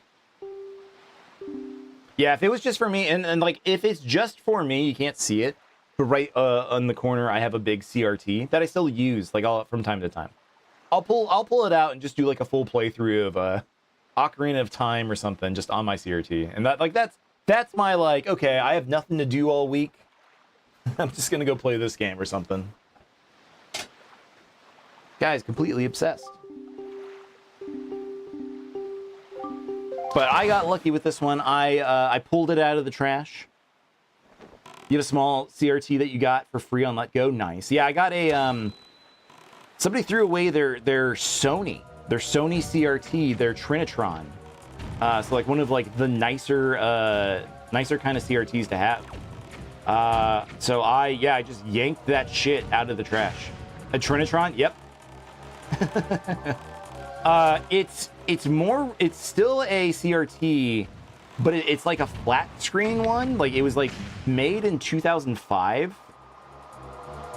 And it has an HDMI port. I think like the reason why they got it is because it had an HDMI port on the CRT. And when that went out, because I can't get it to work, it looks like that port is busted, but every other port works. So for somebody who wants to play older games, like, yeah, it's awesome. He came in at just the right time. He is the guy to talk to about retro stuff. Tapes, he records his CRT. He shows like a bunch of like anime on his channels. They're pretty cool. Agram knew we were talking about old TVs. But I have done some streams. I mentioned my Kingdom Hearts streams earlier. I would do exercise bike streams where I would be on my exercise bike but have a camera pointed at the TV as we were playing Kingdom Hearts, and it's such a comfy experience. I got to do those more. I'm back. I want to shoot you. Exercise VR, that would be cool. Yeah. Does that work? Have you done it? You need to buy more stuff. You keep mine Animage VHS tapes and not recording anything. You fallen into the gap. Yes, you have done the. How is it? How is the exercise streams?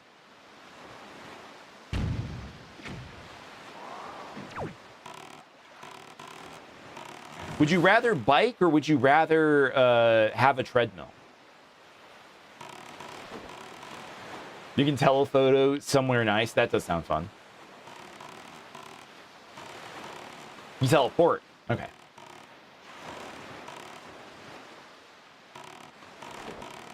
Was there really nothing? There's nothing here. This was a waste of time. I was hoping I was going to be able to find... Wait, whoa, no, the cannon, that cannon. Hold on, turn around. Is that the one cannon we missed?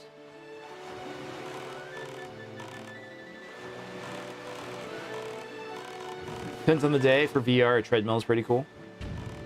Those 360 treadmills are so fascinating. I would love to see one of those in motion. I would love to try it. Like, no joke. You give me those, and you give me a treadmill, and you give me those haptic gloves or whatever that they've been talking about constantly. Coming soon, TM. I know VR gloves are probably never going to be something that like people actually want, but I want them. I want them so bad. Your work is currently testing haptic gloves. You'll soon be able to try them. I want to hear about that. you got to make a short about that.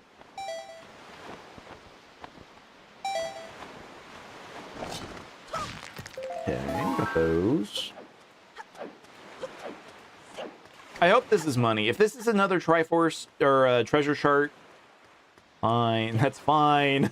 But I really just need money.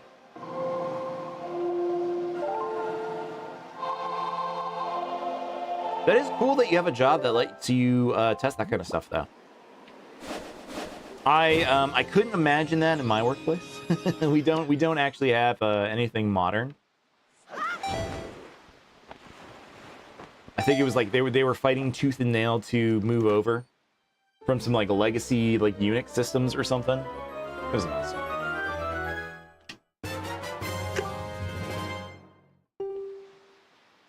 Okay, well, I knew that's what it was going to be, but NDA, but there's interesting use cases for haptic gloves that put resistance on where objects are IRL. Yeah, that's the stuff that I'm talking about too. Like, I'd love for there to be more VR ways to interact with things in your house and have it like affect an item in another location, you know, stuff like that. Just like actually like feeling objects that may or may not be there. The practicality is so cool. I hate meta for ruining something incredible, you know.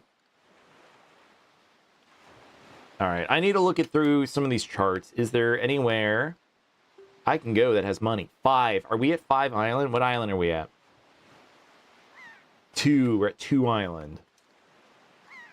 Do I have a map for 2 island? Is there a treasure chart here? No. Is this a Switch game? It is not, unfortunately. It is a Wii U game, a game for the Wii U. This is Zelda: The Wind Waker HD. We play on the Nintendo Wii that uses the tablet. So I can look at my map here. I can do all my items and everything. You think it is remastered for the Switch? No, it is not, unfortunately. They have never remastered this game. It's only on the Wii U. You can play Wind Waker through Nintendo Switch Online on the Switch 2, but they've never moved over Wind Waker or Twilight Princess. We use the HD one, yeah. Wind Waker HD and Twilight Princess HD only exist on the. This is 3 Island. This is 3 Island. Only exists on the Wii U, and it's sad. You need a Toon Link game. That's what I'm saying. Yeah, I agree, Yododi. I absolutely agree.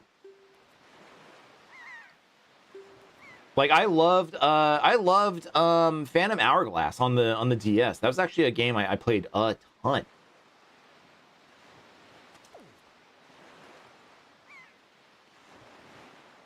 Henshin Harlot, how you doing? Welcome in. Thank you for those likes. All right, I couldn't find anywhere else to go. We can go to 5 Island. There should be some cash there. Managed to catch me for once. Another fox in one day. Yeah, a lot of my viewers are foxes, it turns out. I get called a goat. I get called a goat, and everyone else gets to be cool foxes. All right, that's 3 Isle. Is there 5? There's 5. 5 is really close. I'm gonna fly down there. Fly. I'm gonna sail. I'm gonna sail down there.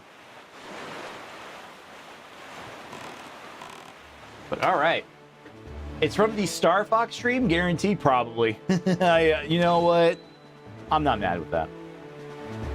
God, I did enjoy Star Fox. I know a lot of people did ask me to play, like, what is it, Armada? Whatever the other GameCube one was. But you were here from a few months ago that you've been busy. No worries. What game was it that was streaming when you were last here? Do you remember? No worries if not. I'm trying to remember because we've played such a lot of stuff.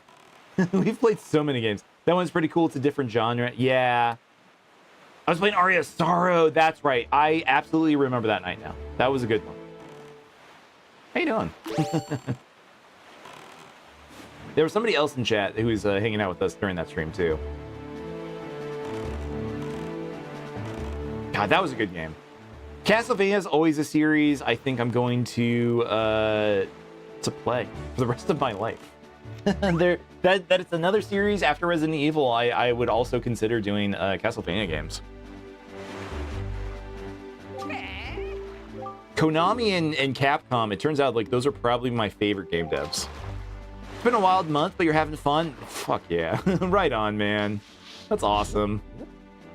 I love to hear that.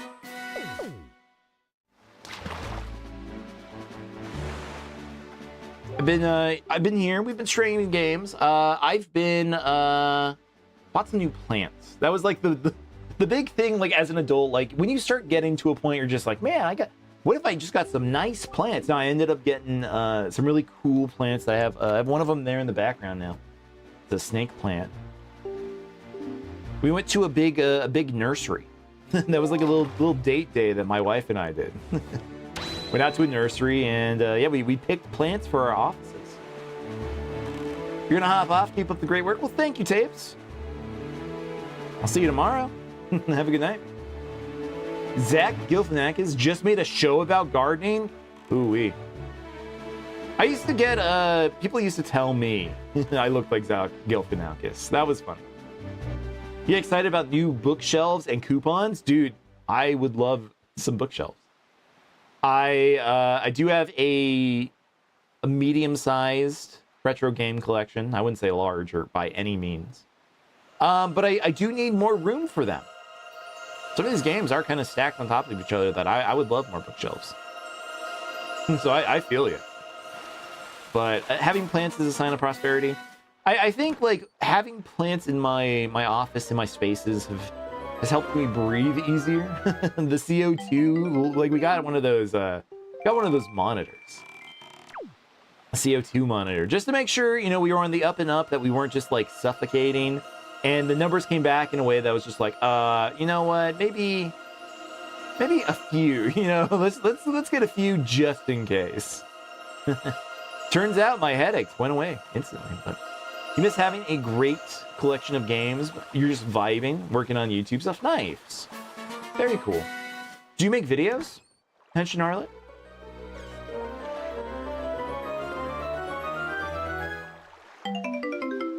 I do my shorts. I do them on my own when I can. I like video editing. It's always really fun, but it's always like a process of like, is this funny? Are people actually gonna laugh at this if I release this video? Yeah, check yours. Maybe excess CO2, maybe. If you don't have like a little money tree in your living room, maybe think about it. Because there definitely was a moment of like, what if I did get a money tree? What if I just got like really into bonsai this year? Mainly here on TikTok, but you want to start a podcast and work on long form content? Nice. I've had a couple of podcasts that I've done in my life. It wasn't a video podcast, it was audio only. Like we were actually releasing to people on like iPods and Zunes when those were big. Our Zune, like that was the funniest part. If you remember the iPod, if you remember the Microsoft Zune, the competitor product, like we actually had a lot of the listeners who were using the Microsoft thing. It was funny. You always wanted a Zune? I had my own. I loved it. And like no joke, it was one of my favorite music devices. They're moving some of your content to YouTube as well. Nice. Google Hangout. Nice. Yeah, those are always the best too. Like I've done podcasts in person with friends. I've done it through Discord. We've had a couple of episodes that we've recorded for stuff. Never like released it, I don't think, but or maybe we did. I think there's an episode of something we did on YouTube floating around there. But those are fun. Yeah, the Zune UI still holds up. I agree. Within the past, I was gonna say 5 years, maybe it has been 6. I have used my Zune. The battery still holds up. Like that's the surprising part. It still holds up. I've never tried to fight all of these. I was listening to I was practicing Japanese. Like that was my big COVID project. I was attempting to teach myself Japanese. I got some of the alphabets down pretty good, so now I know at least like when I'm looking at stuff. Not kanji, not the picture ones, but yeah, katakana and hiragana. Just knowing those have helped me enjoy like stuff that I like video games, anime, like just a little bit more by knowing like what the meaning behind those are. But it's pretty cool. How come all the old mobile tech batteries are fine? I did have to throw away some of my PSP batteries. I had 3 PSPs, and I had to throw the batteries away. They were pillowed. They were spicy pillows. They were gonna blow up. You're currently working on reviewing the DC meets Hanna-Barbera comics, and they're wild. Really? That sounds fun. Is that like Yogi Bear? Like who's Hanna-Barbera? Is it Flintstones? Pillows are comfy though, not when they explode. Hello, DJ Khaled, alt account. I haven't thought about DJ Khaled in I think 2 years. Shaggy and Batman hanging out. That's awesome. I love that idea. Just a free alarm clock on explode, yeah. one time use. And DJ Khaled, what happened to that guy? Is he still around? Yogi Bear and Deathstroke, Speed Buggy, and Flash? So funny. Okay, we got those two. Just cashed out. Good for him. Get your money, get that dollar, and get out. Don't let him be funny. Like, that is the dream. Like, I remember there was who is it? Was it Riff Raff? The guy who is like tattooing tons of like sports brands and logos and like Coca-Cola and stuff like that. Like, wasn't he just like, isn't his whole thing about like, just keep going till you blow up and you can act like you don't know nobody? It is a way to live. Got to get that bag. You really do. That's why you watch it on TikTok. Anyone who does support the channel, I do appreciate it. I don't want it, but I will take it. I don't know. I've always thought, you know, at least like right now, the thing I am focused on, I just like hanging out. So I'm willing just to hang out with people just to enjoy the ride. But when it does happen, I'm always like really grateful for it. I think that is one of my favorite things about streaming on TikTok. Like, legitimately, you know, if they wanted like my testimony, I do like that there are ways on TikTok for people just to like, all right, I do enjoy your content. Here's $5. And the process to get approved as a streamer on other things. Jimbo, thank you for that gamer cat. Wow, thank you. Appreciate that. Like, yeah, like, I don't know, on Twitch, on YouTube, I know, not supposed to say the names, but like the process to get paid on those platforms is just so much steeper. So it's harder for people to like even get a foot in the door. And I love that TikTok does have a way that just like, okay, no, from day one, you're allowed to like, if people want to like support you, like, fuck yeah. I do like that part about the system. I really do. I think like the streaming platform is clever, and I'm worried. I'm worried they don't do much with it. I don't know. I feel like it's fun. I like it. I'm part of like the official TikTok Discord. The viewer promote button. That's true. There is like ways for people to like share things or like pay for shared promotions. Yeah, that's always like really interesting. I remember that exists. And I love that I don't know, there's just ways for people to actually like come out and hang out with you and find you. It's so much harder to like get noticed on some of those platforms. It seems pretty good. They have staff there to help you succeed too. I've looked at it. I've attempted. Chest in the water. I did see the big pillar. Thank you, 29. We're gonna go there in a second. I'm trying to fly over. Is it west? That's west. They seem pretty reachable. Hey, how's it going, Miller? You found me out of nowhere. That's true. You know what? You are the... Oh, my God. You're the unicorn. You are the unicorn. I fully believe that. I appreciate it. I know it does happen. I definitely have just, like, found streamers, but it's tough. Like, in the way that of, like, social media, like, you know, on TikTok, on YouTube Shorts, people can just scroll and find new people. Like, you do have to kind of put the effort on TikTok, but you always prefer smaller streamers. I do, too. I know we have to play ads, but it is really, like, the one thing of why I don't like watching big streamers. I hate it. I'll be in a stream trying to watch somebody play something, and 3 minutes of ads every 15 minutes, that's unreasonable. You have to go out of your way on Twitch and search. Yeah, like that, you really do have to like go above and beyond. I missed the treasure chest back. That was the whole reason I went there, is for money. I'm going back. And even then there's oh, I guess we're fighting the octopus. Do I pay for YouTube Premium? I've thought about it. I actually think I would enjoy YouTube Premium. I just hate like on like what it, I don't know what it actually means. Like YouTube was free for so long. But I do like the services they provide for YouTube videos and YouTube music. I love listening to weird video game remixes more than like normal music. I don't care about big albums, but I love hearing like uninterrupted Siva Gunner remixes. Like I see the value in buying something like that. I really do. And just that, it's also impossible to communicate with the streamer, especially when they have over 60 viewers. That's true. It is, again, it is hard. It is a numbers thing. If I ever get that big, I promise, I'll VIP you. I'll make sure I read every one of your messages, Myler. Every single one. Premium is better than Spotify, but you get tired of seeing all the political ads and propaganda. Yeah, that happens on a lot of services these days.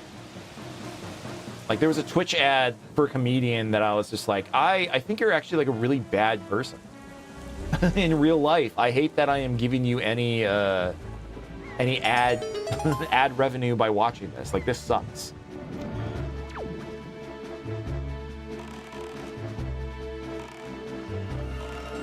Oh, Twitch. Speaking of, we do have Twitch ads. We have Twitch ads. We do need to take a break here in a second, but it's a double-edged sword though, because unfortunately the masses correlate views to quality. That's true too. The only real viewers understand beyond that. Yeah. That's more money. We can afford only one. We need more money. You are the only one here though, really? That's true, but I do want to take a break. I do want to take a 3-minute break. The large stream people aren't regular Twitch viewers. You wish we would adopt the Japanese policy and just ban political ads because they get so annoying. Yeah, I also wish that we would do the same thing the rest of the world does too. And ban like medicine ads, like drug ads. Like I think that's always really weird. I do have to do that, but all right, I'm going to take a 3-minute break. So please hold on. I will be back in 3 minutes. I'm going to put up the ad break minigame that you, viewer, can play. So give me 3. I'll be right back.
All right, thank you everybody for playing the ad break minigame. Appreciate you all. Henshin Harlot, 340 points. Jimbo, 320, and Miller Plays Games, 110. Irvin Pena, thank you for sharing the live. Appreciate you very, very much. Thank you everybody for waiting as I had to take a break. Yeah, I had to go pee. I had to pee, I had to go get a snack. You know how it is. Let's get back to more Zelda, huh? Why didn't you save him? That was the coolest ad break. Thank you. Yeah, thank you, Henshin Harlot. I did make that. That is a project that I worked on.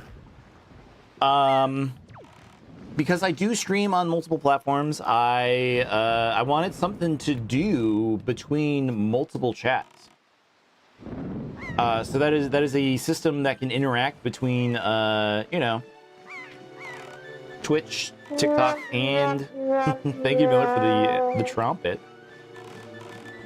Yeah, just to have a fun thing to do, because you know I hate missing stuff during ads, so I only play them once an hour. And yeah, we made a game for it. Well, that game will develop at some point. I do need to work on it. I want to add more things to it. I want to add different types of games. I want to make it like WarioWare, almost. I don't know. Like a horse race game was proposed once. I think that one could be fun. All right, there is that treasure that we missed.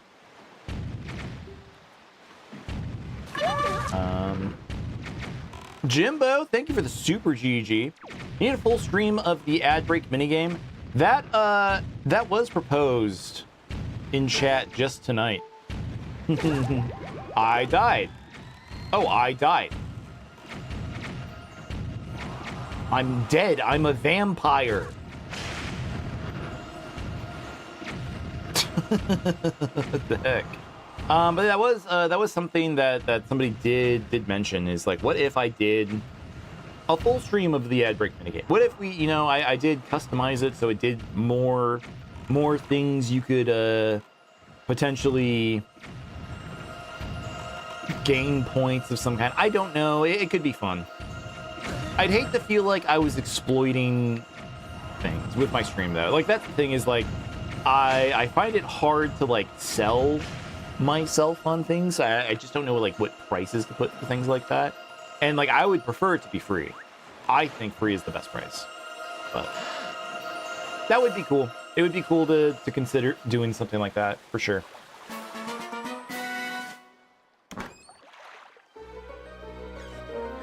But I really need to develop it.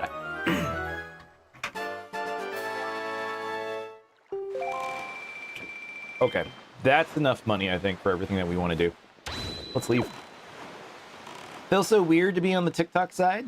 You have been, yeah, that's true. Like, you haven't really been over on TikTok lately. I thought you had fully migrated. What do you, this is a good, I guess, a good time to ask, because I do horizontal on the horizontal platforms, but I do vertical. P-Dog, which layout do you like more? Now that you have time to reflect on it, to think about it. Just wanted to show support to a nice streamer. Well, thank you, P-Dog. All right, we're going back to Single Island. It's up there. Can we just warp? Just warp.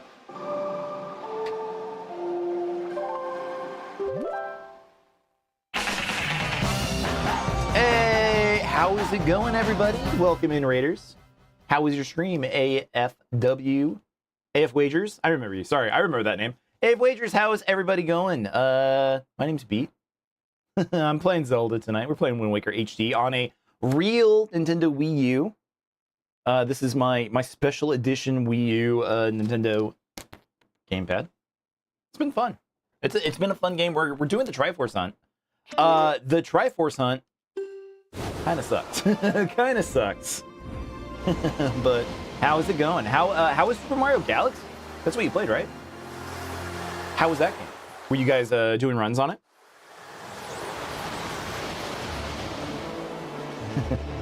You thought you were the only one left, Pension Harlot, with a Wii U. This was a stream. You were playing it casually. Very cool. Love to hear that. Yeah, we did that a couple of months ago.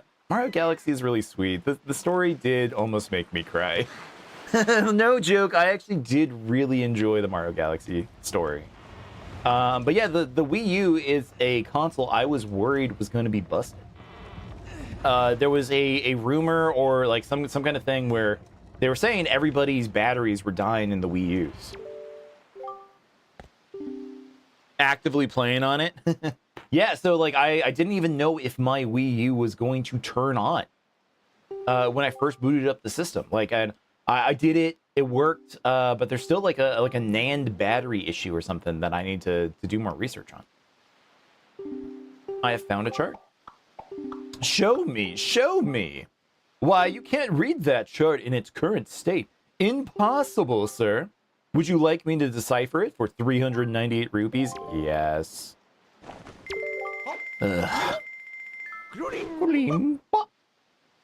Become readable. Dude, Kenny G, how's it going?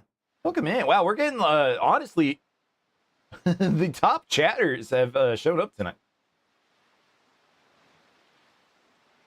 No joke. Like we've had some like really stellar folks hopping in chat tonight. This is really fun. It's like the gang's all here. Slowly coming in. It's been great though. I hope you're doing well, man. I hope you had a good weekend. I hope you had a good I feel like it's been since like February since I've seen you, but I hope you had a good time. Hope you're doing well. Do I not have another chart? No, there are 3 charts. Again, another thing. I wish you could just show this part on the screen. It sucks that you guys can't see this, but no, that is all charts. Okay, we got to do this, and then we have to go to the ghost ship. Haven't done that yet.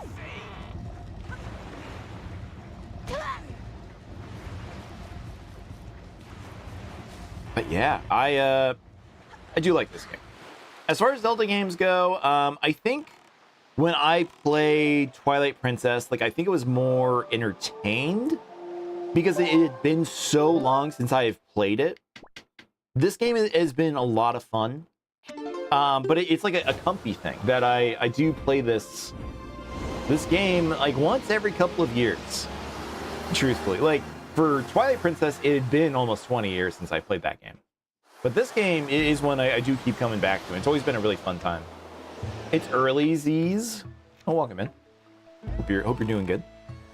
It's just been busy? No worries there. I hear you. I hear you on that one. You're working on a wrestling documentary for a proof of concept to show wrestling culture in Central Florida. Kenny G. That's awesome. That's fucking cool. I really hope that works out. I'd love to check that out sometime. I would absolutely love to experience that.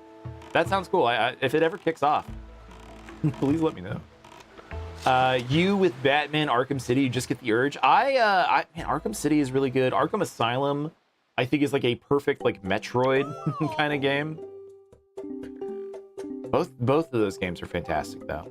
Even Arkham Knight. Arkham Knight wasn't one I played a lot of, but I was like, yeah, this is fun. I like this. That's good enough for now. You hope it works, but it's been a blast shooting it. I bet. I couldn't imagine what it takes to do that kind of stuff. Like, truthfully, I have no idea what the process is.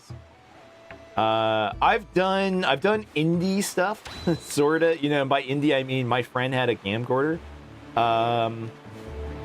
And we would just go out to like anime conventions and interview people with microphones. I do have some of those still around. I could pull some of those up sometime. I would need a pretty good incentive, I think, to show them off. They are a little cringe. But my buddy, he's always been into video editing, so he had like a very decent HD camera in a time where HD cameras weren't big. And yeah, we filmed silly little anime interview videos. I could be convinced to pull those up. check those out sometimes. I think that would be funny.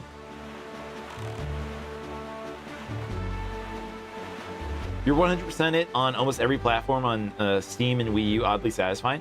Like, the Wii U version of games is so good. And I'm not just saying that because I'm playing it now. Like, I think Rayman Legends, like, the best way to play that game is the Wii U version. I think they did a phenomenal job with that. You'd be honored to see that? All right, I'll think about it. We'll do a big event. Either for a birthday stream, which is in a couple of weeks. Nope, sorry, months. Not that soon. Summer just started. My birthday's at the end of summer. But that would be fun. Another thing that I used to have were like video, like vlogs. Like I used to vlog back in like 2006. I had a camera that I would just walk around, record what I did that day, go on to Windows Movie Maker, and clip together, yeah, like vlogs of me like walking to college, to university. And I would put those up on Facebook. Those are gone. Anything on Facebook is gone. I can't show those. I would love to, but unfortunately those are gone. But the more impressive thing about Facebook is I did those, and my buddy is like, "Man, you had a great time doing those. What if we made a movie?" So he brought he bought a camera, brought it to an anime convention, and we made this like whole like little indie, nothing big, but just us like running around the convention, like some goal about like having to get past ninjas, having to I don't know, like get past the cat girls, I think was like a plot point or something like that. And that got uploaded in all of its like 26 minutes of glory, like on Facebook. But that is completely gone. I wasn't the one who did it. I was just one of the stars. And that's the only place they put it. They never put it up on YouTube. I'm kind of bummed. I would love to watch it again. But God, it was peak 2000s cringe. Wristbands. We were wearing sweater or long sleeve shirts on our oversleeves. Emo haircuts. It was a good time. I had fun doing it. I wish I would see more of kids doing that kind of stuff. You know, like being cringe to like make these kind of home movies. It's always kind of a bummer. That's wild, especially pre-2010s con. Yeah, I've been going to conventions for a pretty long time. I think this one is my oldest. I need to hide my name on it. Second. This is 2004 San Diego Comic-Con. This is probably the first convention I ever went to. And it was like the big one. My friend, he would get free ticket because his mom worked for one of the hotels right next to San Diego Comic-Con. So they would let whoever wanted them go, and she picked us. So that was cool. Yowie paddles. I have been slapped with a Yowie paddle once. I don't recommend it. That's a con thing. I'm glad it went away. I did think it was funny though. I always thought it was funny. It hit me once and I was like, man, I never want that to happen again, but it was a good time. I understand why they're gone though.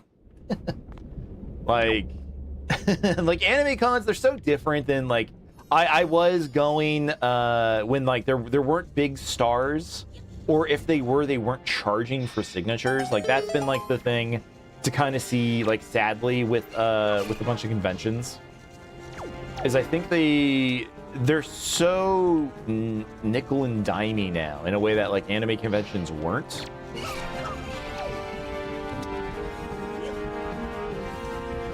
Like, it felt like they started adding DLC to going to an anime con. To, you know, go watch a panel of somebody talk about, like, what it was like being in a booth for 2 weeks or something.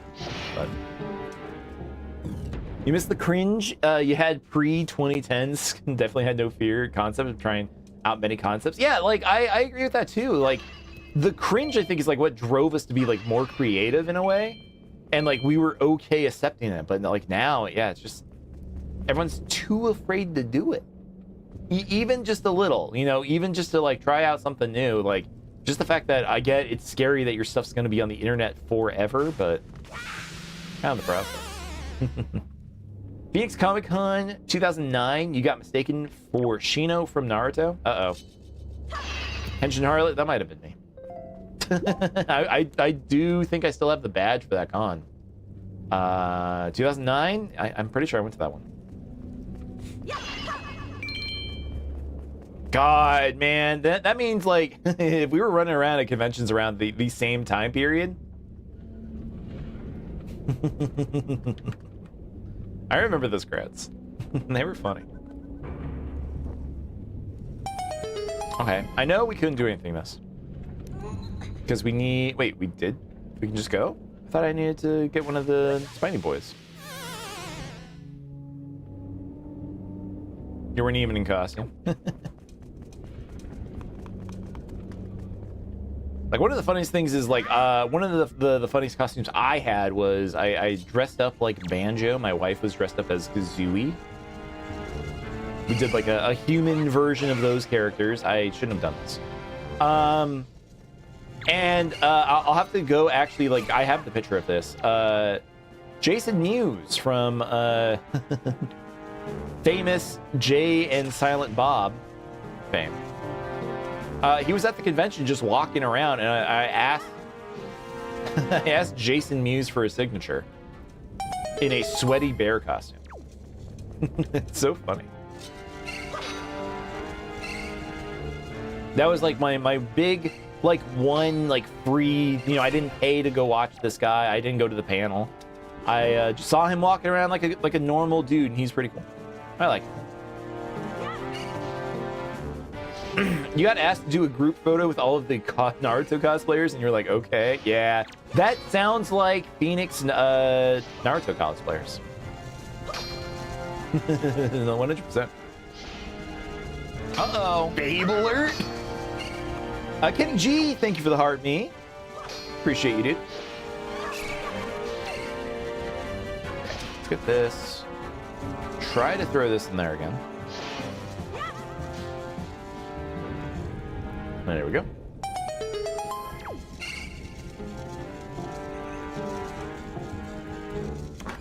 God, man, like old con stuff, like it's hard to explain almost to people who weren't going to the older conventions, people who you know, like have gone like pre-Funko days, like going to an anime con or a comic con.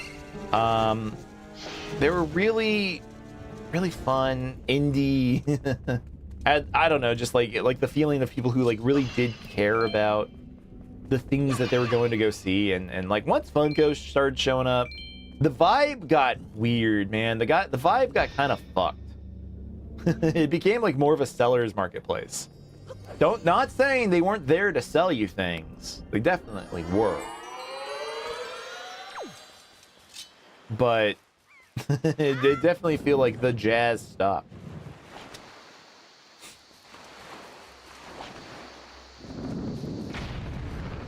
I knew a lot of people from the cosplay scene during that time, which was funny. Like the people who were like winning the cosplay contests, and I was just like, all right, well, that's cool. I wasn't a big cosplayer though. I've done costumes. I could do a costume if need be, if it comes up at any point. We hit a certain incentive, I could think about it. The jazz stops, the best way to put it. Yeah, if you know what I mean. That like it felt like that, like just everything was cool, and then it's just like the money has arrived. Catgirl beat win. I mean, depending on those Resident Evil mods. If we need a Catboy Leon. As much as you want to take your wife to go to her first con, you want to be weird as heck. Like the old days. Yeah, and it's just not gonna feel that way. Which is like the sad part. Last year, in 2025, I went to Anime Expo. I went to the big anime convention. That was like the big, you know, like, hey, I need to go to this before I turn 40. I need to know what it was like going to Anime Expo. And honestly, it was awesome. It was really cool.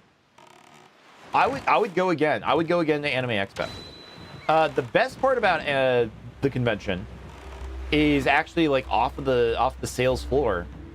If you go down into like the grimy basement, into like the bottom parking lot, that's the vendors hall. They put the vendors hall like down like where they park the cars. And that's like where the real convention is. Like you go down there, it's like, oh, this is what it was like. And it's like the best, like you get to find like all kinds of like cool custom art. Like that's the best part of the convention for me. Like where it's still creative. You went to a Game On Expo a couple of years ago. That was fun too. I love Game On in Phoenix. We have one of those here. I would go. The one I went to had YouTubers. They had that Metal Jesus Rocks guy, which I've talked about on the channel before, and Boogie295, that like YouTuber, World of Warcraft guy. I don't know. Like he was fine. Like he didn't do anything, but just seeing him was just like, why are you here? What do you do for any of this? That was funny. But money kills creativity, but we need money to be creative. Quite the conundrum. Yes, that's true. It definitely feels that way. You know, it's one of the things like, oh, basic income, universal basic income. Like I understand the elements behind it. Like why it would be cool. Now we wouldn't have to worry about that kind of shit, but I don't think we're ready. Your friend used to host panels in Pennsylvania called Let's Dub and H Anime. I've gone in my early 20s. I did go to some of the H panels. Those were the kind of panels that you would go to at night after 9 p.m. You'd have to show an ID to get in. Staff would come by every 20 minutes and scream hand check. Everyone had to put up their hands immediately. Those are our kind of fun. Like I think we went to some trivia things or something a couple times. So that was cool. But yeah, the Boogie pre-cancellation. Honestly, it kind of felt like it was somewhat post. Like Boogie has been canceled multiple times. It was like one of the times it's just like, you should be done. He does remind me of Darkside Phil in a way. Just like that, the kind of creator that will never stop. You can't stop him. He'll always be around. Okay, we do have enough money. I don't know how to get into the ghost ship. I don't remember what it takes. Like that is I think the thing that I'm missing. Because every time we try to run into the ghost ship, it won't let us in. I think we need the chart for the ghost ship. We may want to talk to some NPCs. I think there's the dudes who also have their own claw. I think they give you something. Let me see if I can find some of those. If I played Okami, I have played some Clover Capcom games. But I have not played much of Okami ever. I was always told the Wii version of Okami is the best way to play that. And I do have that. I do have the Wii version of Okami. So maybe that could be something I could play. But is it good? Like why is it so good? Like I only know that it's, some of my favorite devs, and it's somewhat of a beat 'em up, is that right? But then there's a whole painting aspect to it. And I know that game's getting a sequel. So, but that was something they announced recently. Is some kind of new Okami thing is gonna show up.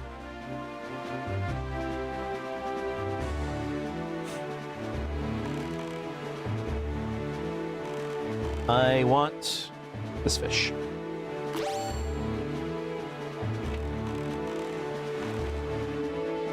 Combat is fun, and you draw symbols here and bring in life back to the world. Yeah, it's like, I do remember, like, Okami's whole thing is, like, flowers would show up behind the dog. Amaterasu? Is that right? Am I just saying shit?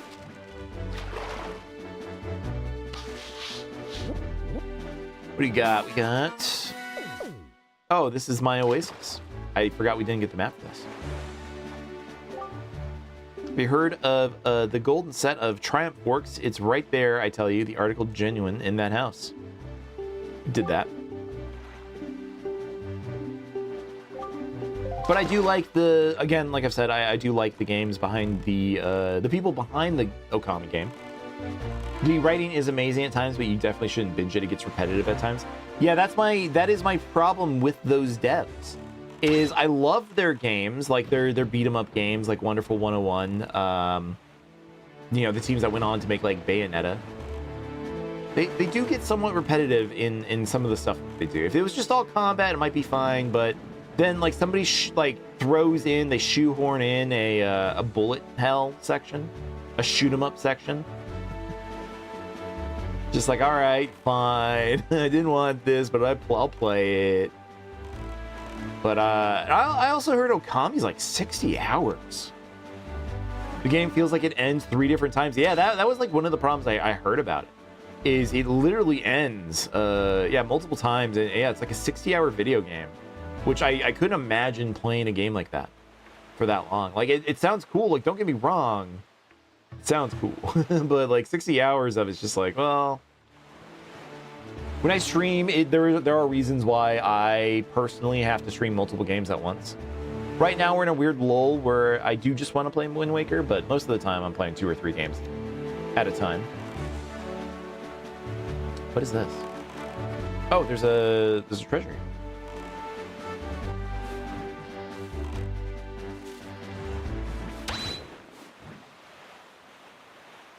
Like, one of the best parts about this game is like looking at the waves and being like, okay, it was right here on the wave that crossed right there. Twilight Princess is your favorite. Nice. We streamed that a couple months ago. What an amazing game. I love Twilight Princess. I do like it more than this one, but this one's also fantastic. It's also really cool if I'm familiar with Japanese folklore and religion. Okay. It's a very Shinto kind of game. The Sea Hearts chart. Now you know where charts showing pieces of hearts. Wait, a chart that shows me charts? Why did I want this? Why did I want this? The heart chart? I'm calling somebody.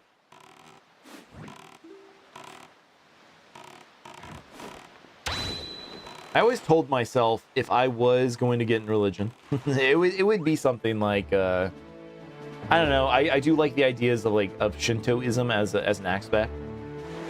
I think it's cool. So yeah, I think Okami would be a game that I would probably like vibe with. It always feels like when I don't play games like that, though, you know, that came out 20 years ago. It's like, man, I missed the boat. I should have played this new. My life would be so much different.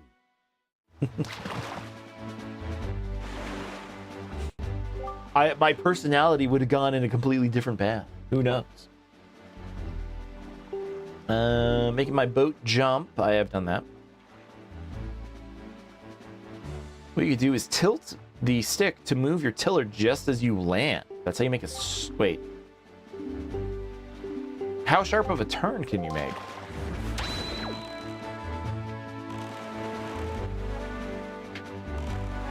I mean, kind of.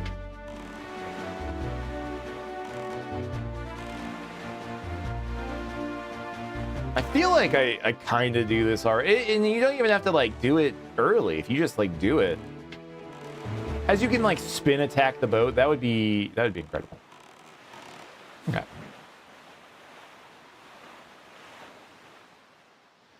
Let's talk to this guy. I've never been to this island. I don't think I've ever been to this island.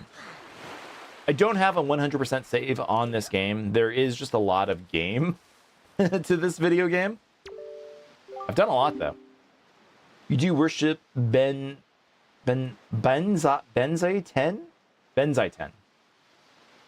Benzite 10. I don't know that one. Funnily enough, it just sucks that there's only 3 Shinto temples in the US. Yeah. I don't know what that one is, but that sucks. Yeah, I wish we did have some like more cooler things like that around here. But I'm just happy that, you know, we're getting some fast food now that isn't just burgers.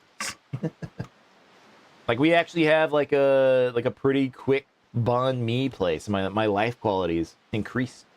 She's the goddess of music, love, and water. Fuck yeah. I love that. That's awesome.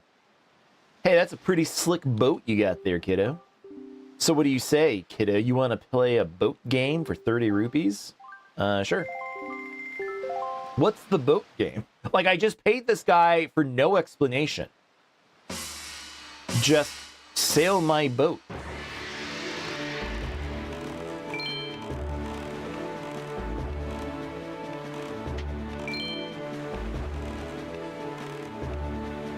I don't think I've ever done this.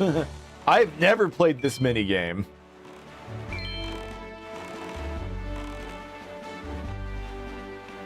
Huh.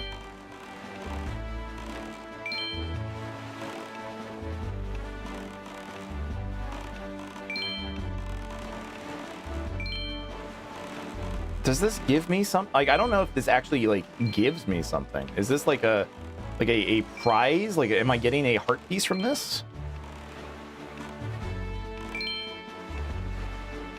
Ah, shit. I didn't expect them to blow up.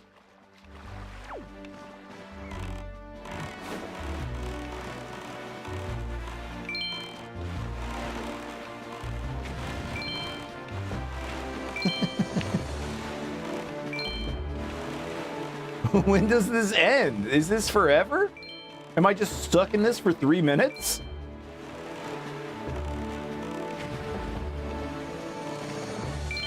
Oh no, I think I am.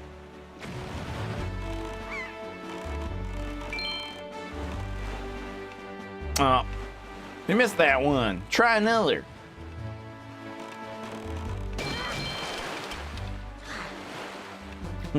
Go.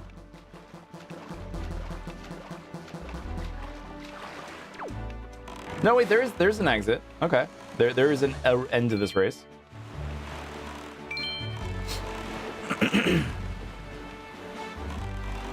Feeling gunked up. I think I need to start making tea when I do streams sometimes, because I really do get kind of like really stuffed up. What kind of tea do people in chat like? What are your favorite types of teas? I like Earl Grey. I think it's good. I like just black tea. Barley tea. I made a bunch of that the other week. Just had that in the fridge since it's been getting warm. That's been nice to just drink whenever. Okay, this island was literally nothing. It was, hey, do you need some rupees? Come play the boat game. Oolong with milk? I love oolong. I love oolong a lot. Yeah, oolong's awesome. Thai tea? I don't know if it counts.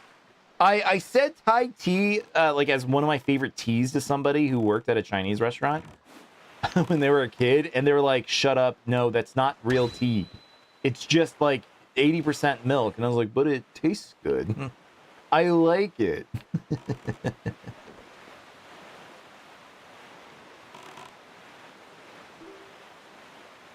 Like boba is really good. Like any kind of like smoothie thing, or you know, like boba mixed drink or something. I'm always down for those. There's something this way. Well, wait, is there one of those boat boys? I'm still looking for those boat boys.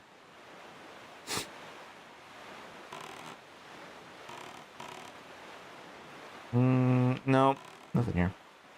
Taro boba? I love taro.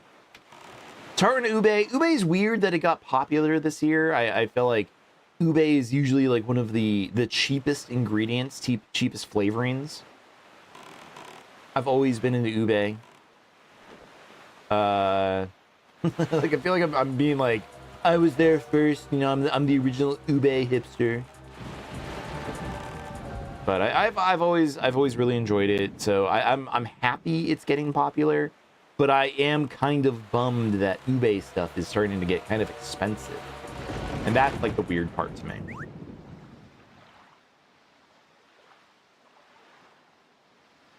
At least it's better than seeing Dubai chocolate everywhere. I'm done with Dubai chocolate. Matcha, yeah, I like matcha. It does have like a grassy taste, but I enjoy that. But yeah, that got popular. That ended up everywhere. Northeast of here is the Forest Haven. They say a truly unique kind of firefly is indigenous to that place. You heard of it, small fry? It emits bursts of light in 7 colors. Supposedly it's as beautiful as a rainbow. Oh, that's right. We need that butter or that firefly to get the color camera. We're not gonna do that. That's okay. But yeah, I didn't like. I'm not into the Dubai chocolate trend. That one felt manufactured. Like it felt popular for no reason. I don't think like pistachio with chocolate was like some kind of like amazing new product that they developed.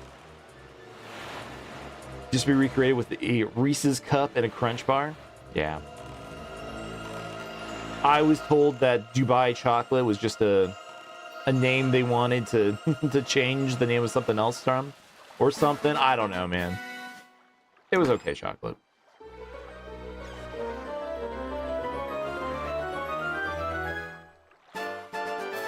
Heart piece. It showed up everywhere all at once. Yeah, that's what I'm saying, Tender Shell. Also, hello. Good evening. Hope you're doing well. And hello, Christian M. Mixie. How you doing? It was mid, now British chocolate. Yeah, I just didn't like how one of my favorite things that I would get at Costco, I guess this is my my big grown-up Costco rant, is they had these cookie butter ice cream sandwiches that were absolutely phenomenal, completely stunning, and they got rid of it for Dubai chocolate. Pissed me off. Pissed me the heck off. That's my dessert rant. that's my Dubai chocolate dessert rant. That's all I got. Tony's Chocolonely and British Cadbury are amazing. I like Tony's Chocolonely. I love the message behind it. The fair trade like chocolate, like it's insane that this dude like took chocolate and like made it into an art form in a way. Like the reason why it's hard to break up the chocolate is to like make you, the consumer, think about like what you are breaking up when you buy bad chocolate, but it's tasty. It's so tasty. I feel ethical because I eat it.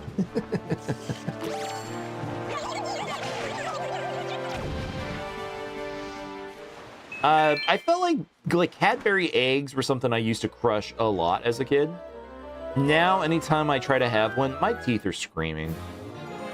Absolutely, like, just jaw-shattering pain. Like, just my teeth are on fire from the amount of sugar in my cavities. It is way too much. Like, I need a nap. I need a nap after a British Cadbury, too. Like, I just have, like, a sugar crash immediately.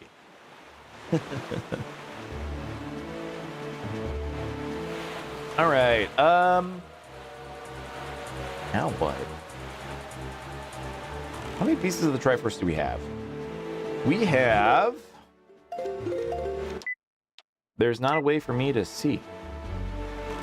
How do you check my weight?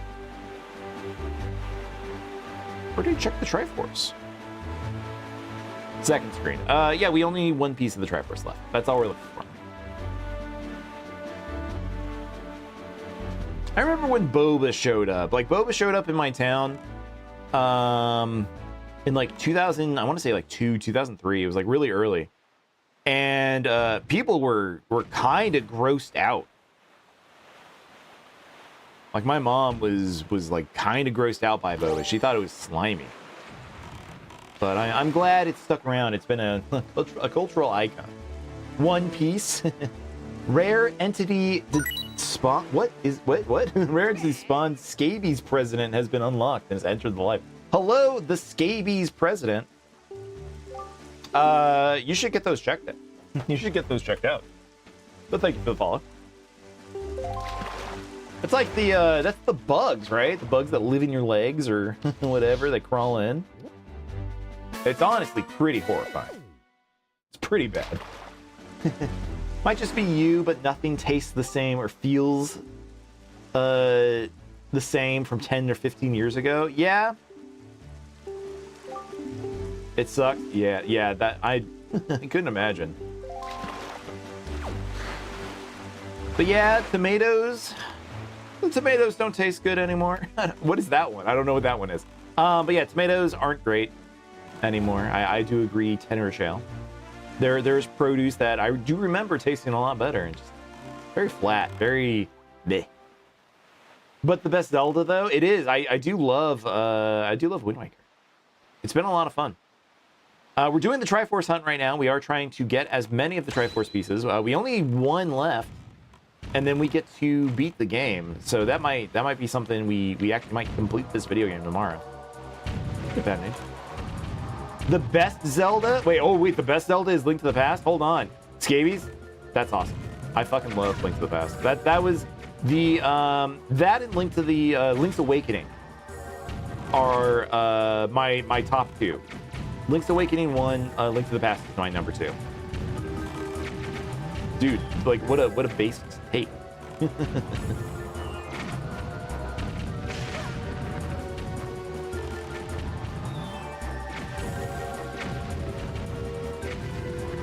that guy. Your VPN is messing with your Wi-Fi again. I'm sorry to hear that. Yeah, I've had viewers on multiple platforms like complain about different things with like VPNs or the Game Boy game. Yeah, the Game Boy game. Link's Awakening, the Game Boy version is my favorite. It might be the very first Zelda game I ever beat all the way through. But Link to the Past would be my next. Yeah, that Ages? Dude, same. I didn't have Seasons. I was the Ages kid. I had a friend who had Seasons. But that's cool. Awakening, 1993. Jeez. Way to make me feel old. It's like one thing I keep joking with one of my friends is, you know, the ages of like all of the characters in Final Fantasy. If Cloud was born today, he would have been born in like 2005. Fucking crazy. It makes me feel so weird. The dude was 20. He was 20 when I was a kid.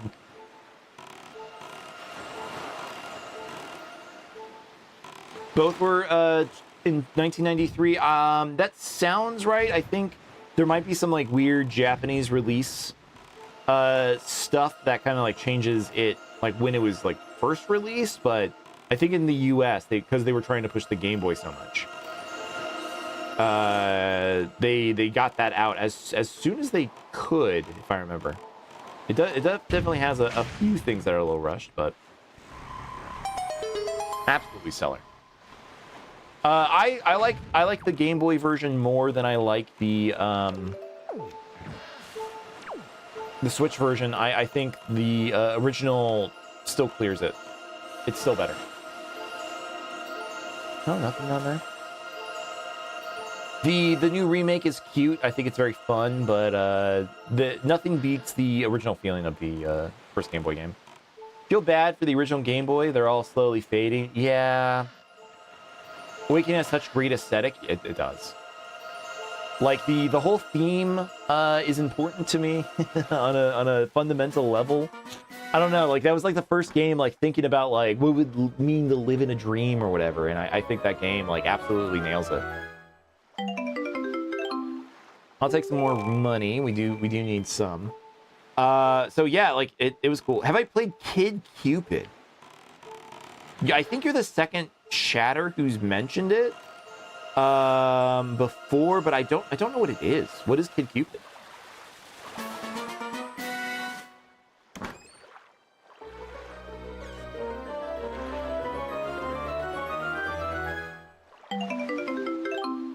Another purple review. Okay, that's enough. It's a Game Boy game? Okay. No, I haven't played that one. On my Game Boy, the games I played the most were probably like Kirby's Pinball, Pokemon Red. We got a restraining order. Donkey Kong. The Donkey Kong Game Boy game, if you like Mario platformers, the original Game Boy Donkey Kong is incredible. It's like the birthplace of the triple jump from Mario 64. It's really cool. You have 80-ish Game Boy games. Nice. I don't have that many, but I do have most of my collection from a kid. I have like Legends of the River King, a couple other ones. I was mostly trying to collect the different colored Game Boys. So I do own 4, I think, different ones of the Play It Loud series and a couple of the Game Boy Colors themselves. I got a different couple colors of those. Those used to be easy just to go to like a Goodwill and find on the shelf. At some point, it just got kind of tough to even like be able to find those, and I think it's because Goodwill knew it had. They started storing all of that stuff and just selling it online. Like Goodwill has like a big retro game store that they do now. Kind of sucks. Mega Man 5, Men in Black, the series, the game, Warland 2, those ones are good. 2017, I agree. Yeah, actually, 2017 is a very good time of like when hype beast culture and like when like the reselling market really started to pop off. Like that was probably like the bubble of retro game collecting like really exploding. It hasn't really popped yet. It's going to happen. I hope. I don't know. Buying games got more expensive. It really did. Yep. I'm gonna go to Windfall.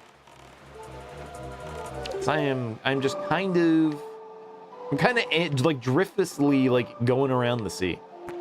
There's not a lot of stuff that I know what I should do right now. You know what it does because you want your childhood back? Yeah, I do too. It is why I always make the suggestion to people that want to play games like this is if you have something that can play an emulator, probably consider doing it that way. Like, I don't know, like Pokemon Gale of Darkness came out on the Nintendo Switch Online. And what was it? Like Path of Radiance, the Fire Emblem GameCube game. And those are games that would like go for $200. Like those are games that like the resale market on games like that are crazy. So it's cool that Nintendo is releasing some of those to be able to play it again without like having to pay like exorbitant prices. Yeah, $400. It's insane. Back then it was like, damn, everyone's coming to the thrift store now. Like, yeah, like I do remember like when it changed. It went from like, hey, here's like the old ladies, here's the the junk buyers who are like maybe taking stuff to fix up and sell, and then like there was like always like a decent like scattering of video games. But you own that? Which one? You own Path of Radiance? Well, if you need some quick cash. One of the when I was collecting pretty hardcore when it was cheaper, it was still expensive, like don't get me wrong. But one of the grails that I was looking for was complete in-box Earthbound. That was the one thing that I had really, really wanted. And went to the retro game shop. The guy knew me. We were on almost like basically a first name basis. Like I was in there enough. I bought enough stuff that it, like when that came through, he's like, dude, we got 2 Earthbounds complete in box. Do you want one of them? And I was like, yes. Absolutely yes. And like, what's the price? It was like $600. And I was like, my God. Sure. And like that was like a big purchase for me back then. Like $600 in my 20s. Like that was some like serious money. And now I was like, man, I really hope like, this is it. Like I hope the price, it's probably going to go down, like I was like worried like the price was going to go down. And like, I think now that game goes for like 1200. It's way too much. Complete in-box with the scratchers intact. Like I have smelled them. I've slightly rubbed them to like smell what they smell like. That was a game manual. It was awesome. You wish you had the money for it? Yeah, I know you can play it, but yeah, to actually have the cartridge, it's something cool. You collect JRPGs, RPGs. Mother 1 has a decent English realm now. Yeah, they have the official, like, Metroid or Earthbound Zero, right? You have a bunch of rare PS games that you knew were pricey, but you don't think about your GameCube and your Wii games. Yeah, the GameCube games are really what exploded. And as somebody who streams video games, I definitely do see a lot of 20-year-olds, like, coming by whenever I'm playing a GameCube. Star Fox Adventures and the first Sonic Adventure, those really exploded, not just because it was furries, but there were so many people that were coming in. And Twilight Princess also, though. Once again, not because of furries, but they were legitimately, you know, there's a big market right now for that era of nostalgia.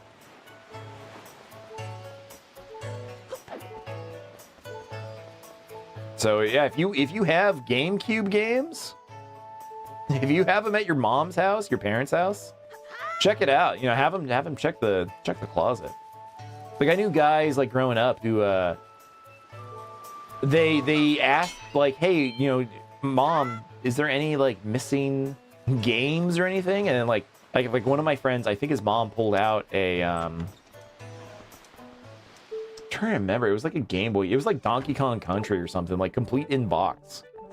Completely sealed, that he just like never got for Christmas. But yeah, I love Earthbound. It's one of my favorite JRPGs.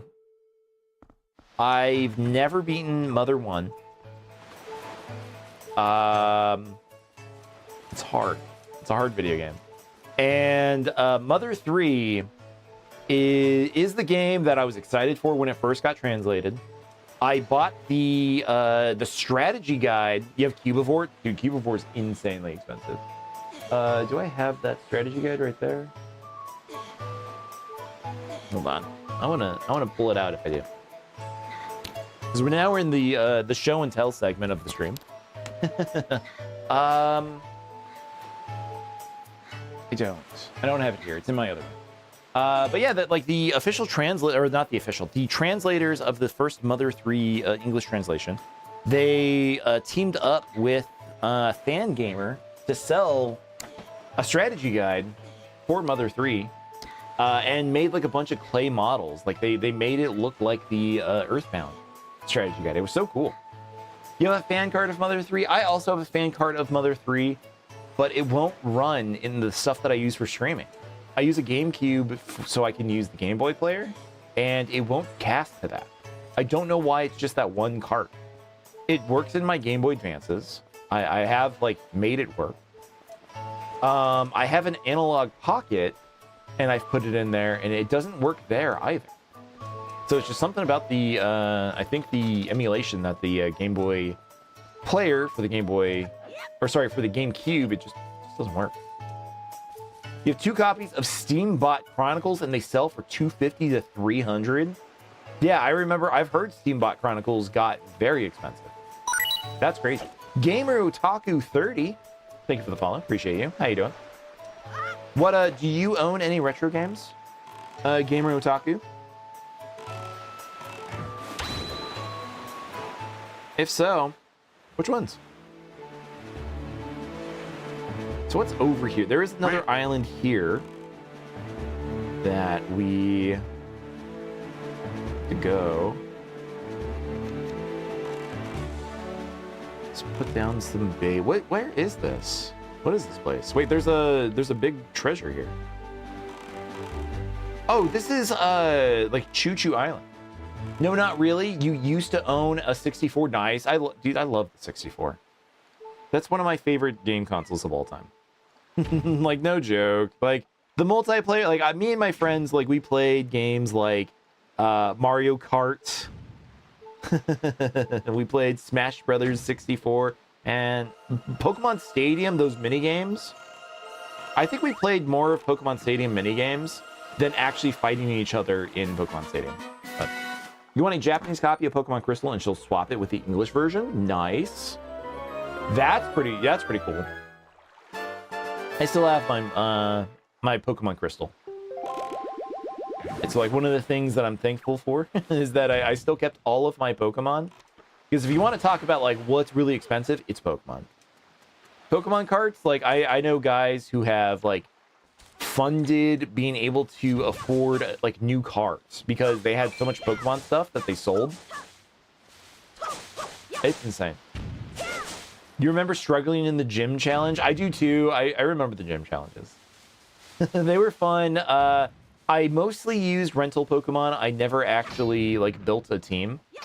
And the reason why is because every time I would try it, I would get a team, I would put it into the adapter.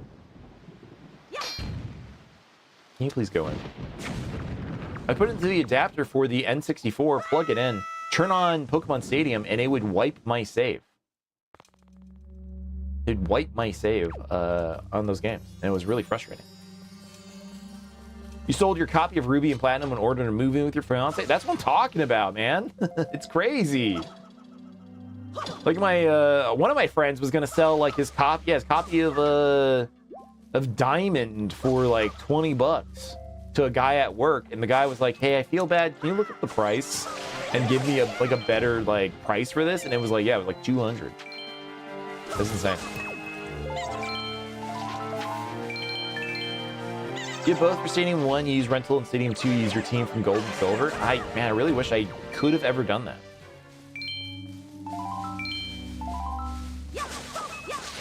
But it always wiped my saves, and I don't know why. I don't know what I was doing wrong. The climbing peg's right here. They sell a lot of stuff because you had to move twice in the span of a year. Oh, that sucks. I'm sorry. I'm sorry, dude. Let's go up. I didn't do a lot with Pokemon Stadium. But Pokemon Snap is that is one that I was like in the zeitgeist for. I went crazy with that one. Like I was going to Blockbuster. They had the printer. They had the Pokemon Snap sticker printer, and I would be going there to like check out what other people were printing. They had a demo station of Pokemon Snap. Like I would just go to Blockbuster just to play this demo. Like that's like the one Nintendo 64 game where I played a lot of it. I rented it multiple times. The game was almost a Blockbuster exclusive. No, it's not. Pokemon Snap was cool. You just love, and you love new Pokemon Snap. It just leaves you wanting more. I haven't done new Pokemon Snap yet. I watched my wife play a lot of it. She had a good time with it. I would love to do that on stream because I don't really know much about it besides that it's new.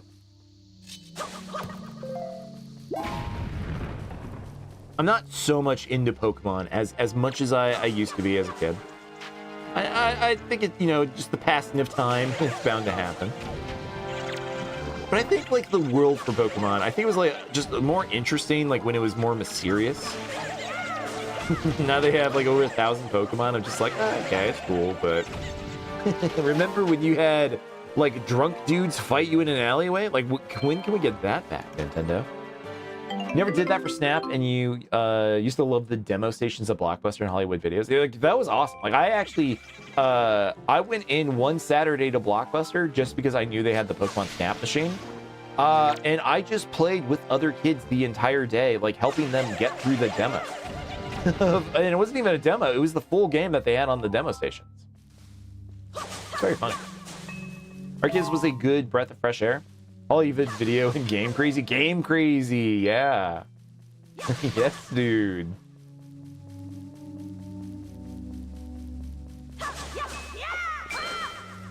We were a Blockbuster house. Most of my friends, I've surveyed them. They were Hollywood Video people or King Video.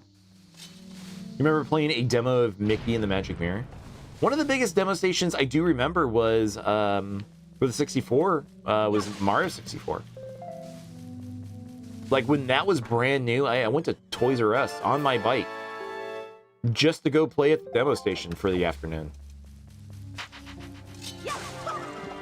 I hung out at department stores like Toys R Us or Target way too much as a kid. Like, just a sickeningly amount. Like, we would just ride our bikes to go to Target and just walk around, and then we'd go to Toys R Us and just, like, play the demo stations for the afternoon. There was a GameStop in the corner, so we'd walk down there, and we would just, they had, like, the Pokemon manga. So I was just reading issues of that on the GameStop floor. They didn't give a shit. I felt like an old lady, but when you lived in Mesa, Video Cove. I don't know what Video Cove is. That one I don't remember. But other my friends that have been in chat, they could probably tell you about it. For sure. Does he go to Toys R Us so much when he was a kid? Like, way too much? Yeah, like, I got really into the Pokemon trading card game, too. And I was going to compete in the Pokemon League at Toys R Us. It was fun that there was, like, a place to go hang out for toys. I don't know. Is it weird? Yes. But it was cool. Like, it's sad to just see Toys R Us just dead. Like, I didn't expect, like, the death of the toy store. I know they tried to bring it back in some Macy's, and I just don't think that's working. Toys R Us had all the cool stuff. They did. He had a huge Pokemon card collection, but your brother lit it on fire. Aw, brother, I'm sorry to hear that, man. I hope there wasn't any, hope you didn't have Charizard in there. I never had a Charizard. I didn't want one. And that was probably, like, my mistake as a kid. Like, I was such a contrarian. Like, I was like, man, fuck Charizard. Everyone knows that, you know, Venusaur, he's the real one. If you're not a fan of you know, that was me. So I didn't get a Charizard, and I missed out on getting Aaron Paul's $4.3 billion or whatever. That, like, the Pokemon card stuff is so weird. Like, the fact that got huge is just like, what are we doing? What are we doing? Did it because he was bored and he had a holographic Mew from the movie? Oh, the ancient Mew with all of, like, the cool, like, fake Egyptian or, like, whatever text. Yeah, that was mythical as a kid. I remember, like kids, like, getting excited because, like, dude, they're selling, like, mystical Mews at the mall, like the small card shop. And, like, they were always fake. They were always, like, those, like, really, like, shiny gold or, like, whatever. Like, they were definitely, like, fake cards. But it was just always, like, the hype around those promos. Like, fucking awesome. I've never felt as excited for Pokemon, like, from then. Like, the last time was, like, probably when Pokemon Go first released. It's never been as, like, interesting as it was around that time, man. It was so fun. I don't know, it felt like an event. Instead of, like, having, like, a new Pokemon thing every day, you know, with things like Pokemon Sleep or, you know, I don't know. It was cool. It was, like, a more contained experience. That really got out of control. We were having, like, underground bathroom fights with our Pokemon cards. You know, you would, like, pull out a card from your deck, and whoever had just, like, the strongest card got to keep both of them.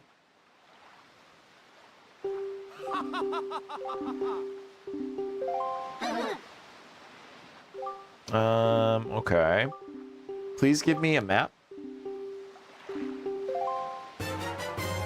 It's just a treasure chart, brother. I was really hoping it was going to be the ghost ship. I don't remember where the ghost ship is. Still a Pokemon fan, you've played every single mainline game ever made. You've played every single mainline game ever made, which is cool. I've mostly played every mainline. I think the only one I never played was Sun and Moon. Those are the only Pokemon games I've skipped. I've played Scarlet Violet, I've played Sword and Shield. I haven't played Arceus, and I haven't played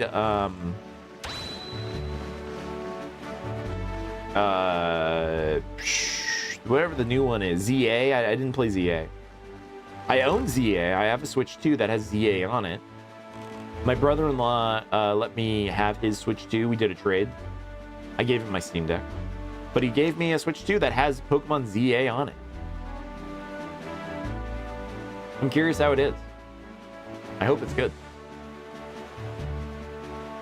If I ever do a Pokemon game on stream, it's one thing I've mentioned before. I would definitely 100% absolutely name Pokemon after users. That would be fun. I'd love to do those kind of streams. If there were more stuff to name in games like this and games like Zelda, like I would definitely love that if we could do chat names.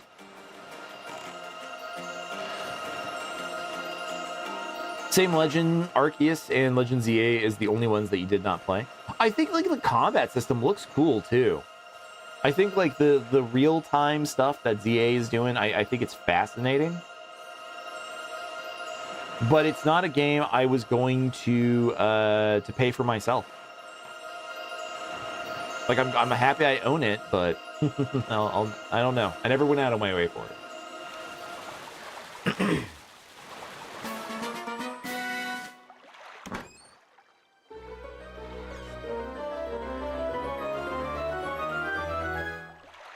We got 200 rupees. Now we're maxed out again. It's cool, but I don't need the money. I don't remember where to get the ghost ship chart. This might have to be a tomorrow problem. You mainly play emulated fan-made Pokemon games. I know there's a deep world of those, and I've always been fascinated about them. I've tried some of them. My favorite one that I've played was Shin Pokemon. Like Shin, I think I played Shin Red. And that one was really, really good. But that was just like a vanilla, like, plus mod. You know, I have never played anything like, I don't know, like Rocket version or, you know, any of that stuff. What are some good ones that you recommend? Like, I would actually be interested in some of those. Please don't be money. Please be a heart piece. Please be a heart piece.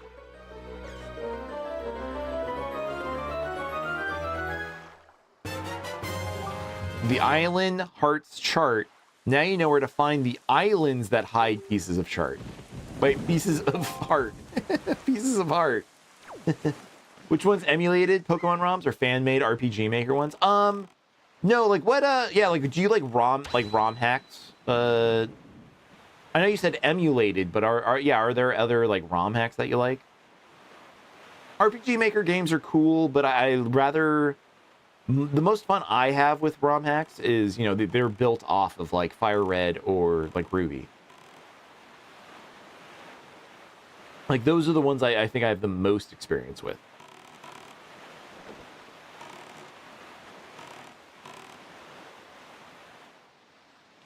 And there is that guy. Let's get this fish. We totally destroyed that fish. Oh no, the poor fish.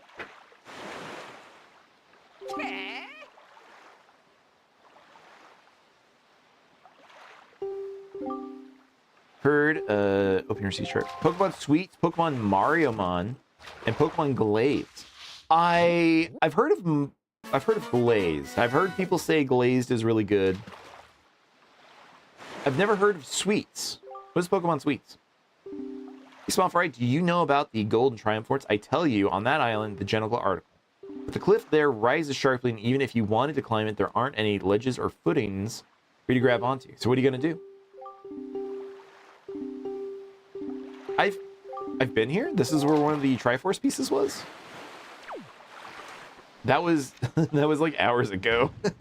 I kind of remember doing it. Look at the incredible chart.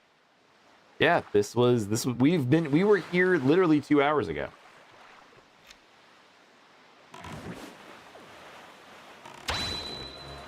I want to get going. It's getting late my time. I want to get a couple more islands crossed off on the visit list though. And then I'm going to call it. We only have 3 pieces of bait left anyway, so let's do this. Oh, good. Pokemon types are now flavor types, and all of the Pokemon turned into sweets and candies. Oh. They're always so creative. You know, like that's the thing, is like everything that I've heard with Pokemon like ROM hacks, like the teams behind them, like they fix glitches.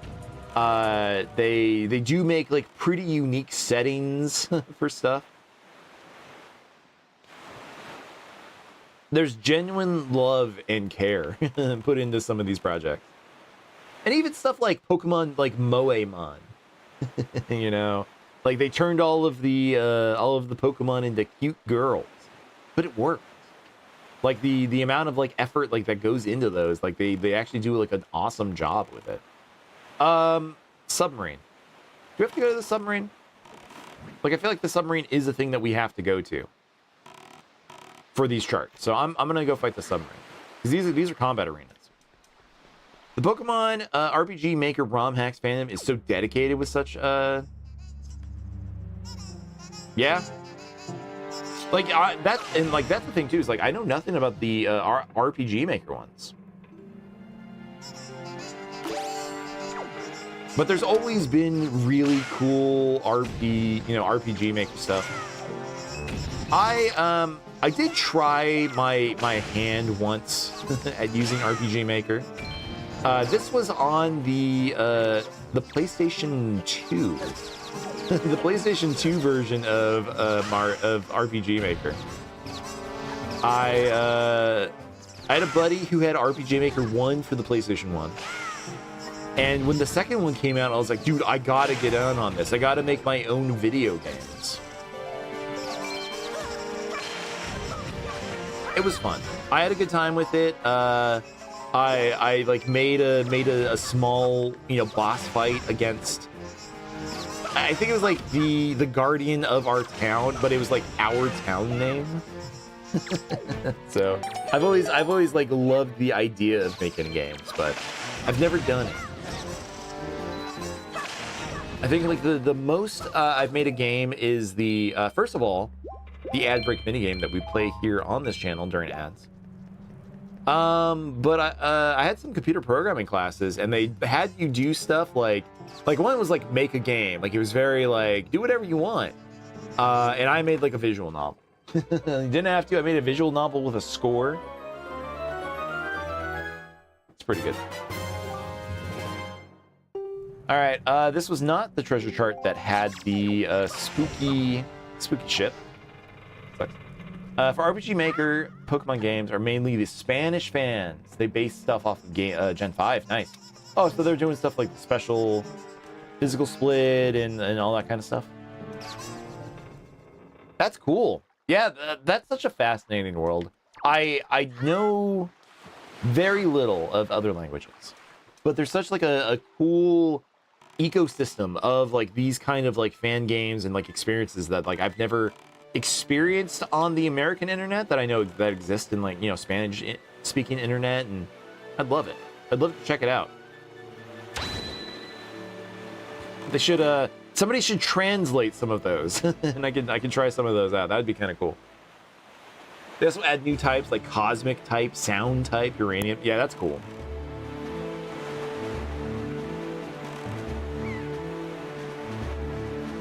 Isle of Steel? Like, why does that sound like a place that we've been to? The Isle of Steel. Okay, I don't think I've never been here. What is this island?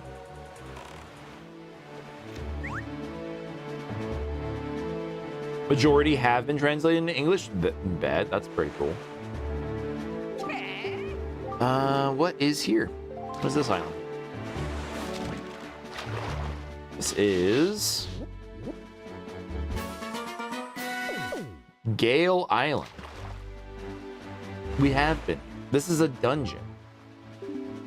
This was a whole dungeon. We've been here. You think Zelda ruined Nintendo? You think that Zelda has ruined Nintendo? DJ True Darkness, please explain. Which Zelda? Which Zelda was the first one to ruin Nintendo? And in which way? Because I don't disagree with what I think you might mean with this. But hello, welcome in. I hope you're doing well.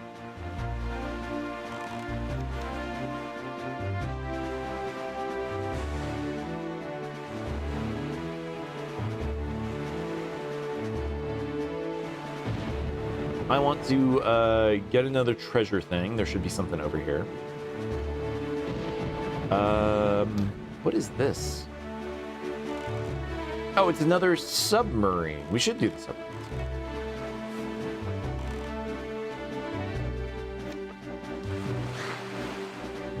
I think they're just treasure. I think they're just treasure in a world where I'm not looking for treasure. I'm already maxed out on everything. Oh, it's a hard mode of the swing puzzle. Okay, I'll do that. I think franchise completely oversaturated the market. You think the franchise oversaturated the okay. Which one? Like which ones? Which ones do you mean? Because I think that like Zelda is a pretty like wholly unique kind of game.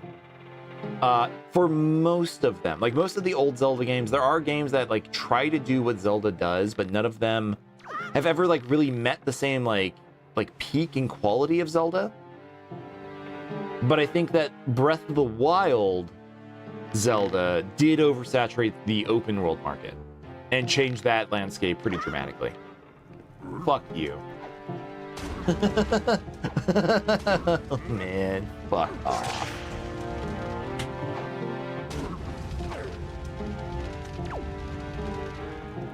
Like, I think like the post Breath of the Wild like video games are definitely not the same that they were before.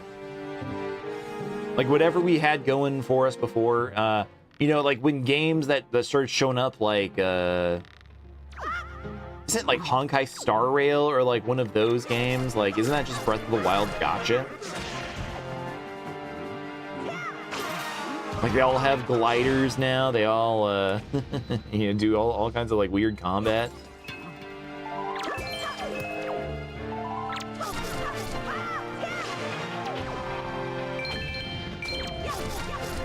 I'm just going to execute these guys. Like, I don't care. We're already maxed out on enemy or on money. Nintendo focuses on Zelda and Pokemon too much. There's 1,000 other IPs. That's true. As a fan of Metroid, 2D Metroid, I wish they would do more of those. And I do think that we're in a weird place with Mario. I don't know. It's been forever since we've gotten like a Mario thing. Like a new Mario thing. Like we just got the Mario movie, I understand that. We just got Donkey Kong. But I want a new Mario thing. And yeah, like Pokemon as a whole kind of lives outside of Nintendo anyway. If they want to release, you know, 50 new Pokemon games, that is a different entity than Nintendo themselves releasing those video games. You know, so like the Pokemon thing, that's, you know, that would be like if there was like a company called the Zelda company that kept releasing Zelda games, but those are like strictly Nintendo. But Pokemon as a media franchise, like, yeah, there are too many. I agree. But they know that. That's why we have seen a reduction. Remember when Pokemon games were like yearly? We would have some kind of like new mainline Pokemon game for a while. Zelda was also kind of on that trajectory. They were doing yearly Zelda releases, even if they were like HD remasters or whatever. It did clog up the market. But then, you know, games like Metroid, Zero Mission, not Zero Mission, Other M, like really kind of like squashed that brand for a while. Squashed that IP. Not a lot of people were playing Metroid. The Prime games were good, but Star Fox, those were games that they tried releasing. Star Fox just never sells well.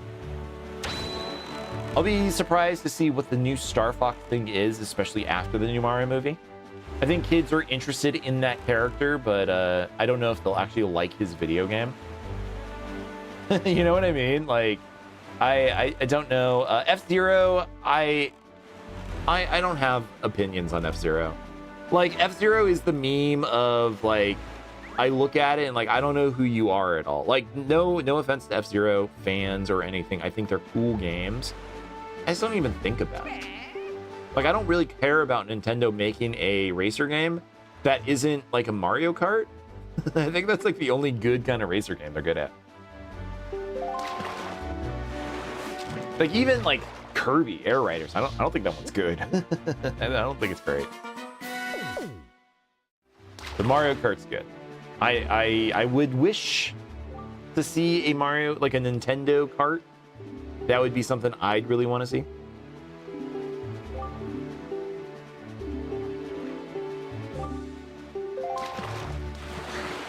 Like, what other, like, what? Do we want more Pikmin? Like, I don't think so.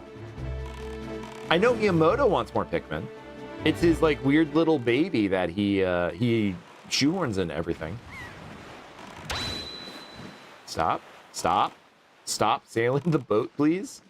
But, like, Pikmin's never one that does great, unfortunately. Like, trying to sell a real-time strategy game is pretty confusing. You're tired, you're gonna get going. Well, thank you for hanging out with us, Gamer Otaku 30. Appreciate you. Feel free to stop by anytime. I stream every Sunday, Monday, and Tuesday. Why isn't Nintendo gatekeeping Super Smash Brothers? I mean, they just have, like, a certain level of quality that they want to meet before releasing those, or, you know, like, they're very strict on, like, how they want their properties used. So we'll get a new one. I think because we got a new Kirby Air Riders game, Nintendo was telling the creator, Sakurai, Kirby's dad, hey, if you make a Kirby, you know, if you can make any game that you'd want to make, but you have to, like, work on Smash Brothers next, what game would that be? You know, it was like a TikTok challenge that they asked him, and he, like, as a joke went, oh, I'd make another Kirby Air Riders game. And then they did it. You know, they're like, okay, cool. And he was like, wait, what? And he worked on Kirby Air Riders, and now I am assuming now that he's done with it, now there's no more updates. They're telling him, like, all right, get into the Smash Mines. We need that Switch 2 Smash Brothers stat. And I bet, oh man, I bet, like, this one, it's gonna be divisive. Whatever the next Smash Brothers game is, I think the way Nintendo's going, I don't think people are going to be happy about it. I think they're going to be like, they think they know what they want from Smash Brothers. I truly think that they think that what you know, the Smash Brothers game should be.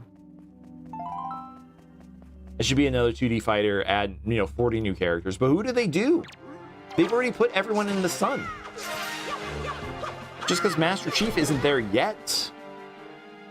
But I think the next Smash Brothers game, a platform fighter, it would be good sportsmanship to add Smash Brothers to PC. I don't think they care. Like, they look at the PC market and say, like, that's gross. Keep our games, keep Mario away from the crusty gamer machine. We want Nintendo only. Would it be good sportsmanship? Yeah, it would be. But, like, Nintendo as a company, they just don't think that way.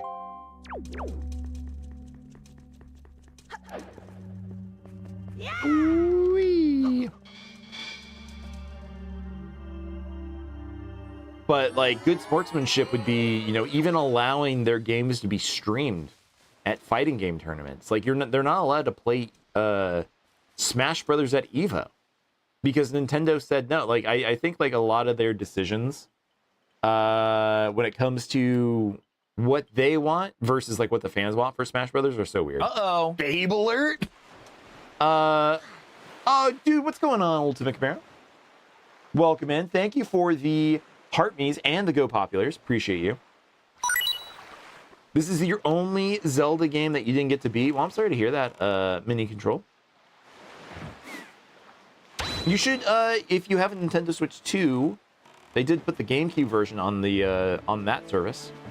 Might be worth trying out if you've never beaten it. It's still a very fun experience. I'm excited for the new graphic version of the Switch and the Switch 2. No, I don't know what you mean. Are they doing a new release? I have not heard of it yet. I was playing the Wii U version because I was told this version is never leaving. It's never coming to anything else. So I played the original Wii U version, but it's that not true. It's just that they put it on there from the GameCube. Yeah, they just put it on from the GameCube, so it's not like a full release or anything. But I'm surprised Sony and Nintendo doesn't partnership together by the fact they're both Japanese. I think DJ True Darkness, there's too much hurt feelings. And like, you know, the worst kind of hurt feelings are old Japanese businessmen. They never let a grudge fucking down, period. So I think, you know, when Sony and Nintendo were going to make the Nintendo PlayStation back in the 90s, I think that really broke them in a way that they will always be, you know, it's on site, like Attack on Site. fuck Sony, fuck Nintendo. You know, they have kind of like touched back on it here and there, like come back around. But I still think like at the end of the day, there's too many people who are like, oh no, we're Sony, they're Nintendo. We'd never. Sony though, Sony doesn't care. Like they'll put Nintendo property, you know, Sony properties on Nintendo stuff. There's that Lego Horizons, like based on the Horizon Zero Dawn, right? Like that's a Nintendo game, but that is a solely Nintendo property. You'd never, or Sony property. You'd never see it the other way around. I think graphically, this age is better than Twilight Princess in that era. It aged, yeah, I do agree. I think the graphics in this game, even for the original version, are very beautiful. I did play Twilight Princess a couple months ago on stream. And that game actually still holds up. The original GameCube version, I think stylistically, I like this version more.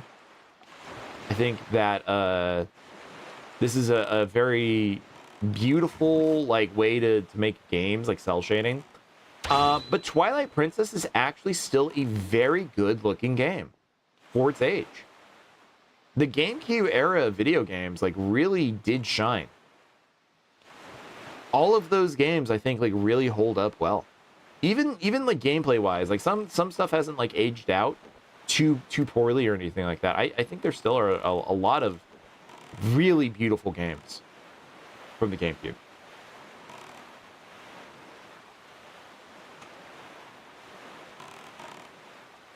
I was told to go to bed by another. I didn't see that.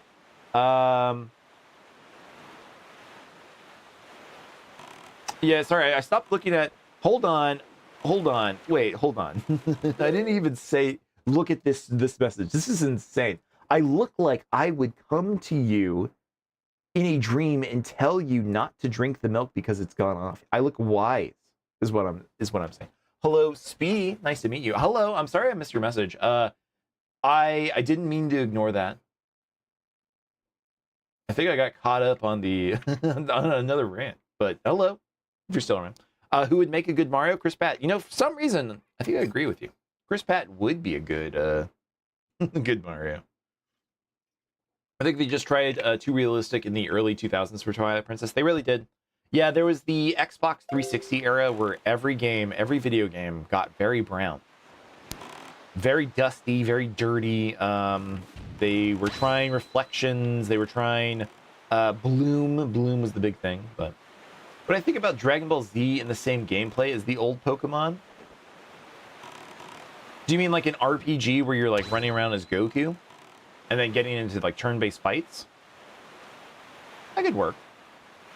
I think I liked Legacy of Goku on the Game Boy Advance a lot.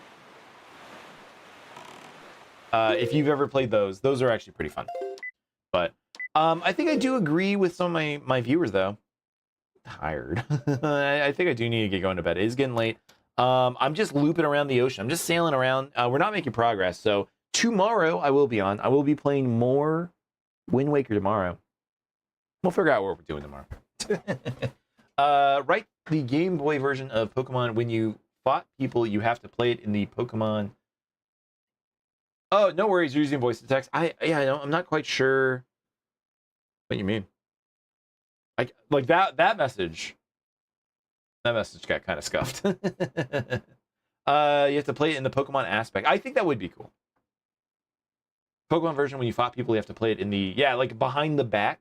That would be cool. Like see Goku like from behind the back when he like does some punches and stuff. That exists. There's like a fighting game, like a Dragon Ball fighting game where I think you do that. Gotcha game? I think there's a gotcha game that does it, but I think there is like a Battle 22 or something. Yeah, what is that game called? I don't think it was like one of the Budokai games. Oh man, yeah, I know exactly what you're talking about. Know exactly what you're talking about. But I'm gonna get going though. It is getting late my time. So chat. Second while I get everything set up here. Thanks for hanging out with me tonight. It was very, very fun hanging out with you. Everyone who hung out with us tonight, chilled, subscribed or followed over on TikTok. We got 7 new followers. Appreciate all of you hanging out with us. Very much appreciated. If you haven't, please consider doing so. Please consider subscribing or following. It does help me out a lot in the algorithm and gets more viewers.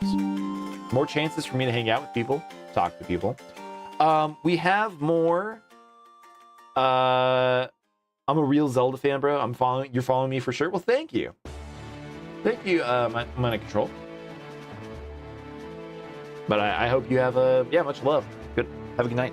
But yeah, I do want to thank everyone for hanging out with us tonight, playing through more Zelda. We have again, I guess maybe one more stream of this before we go down to Hyrule and probably beat the game. We'll see how that goes.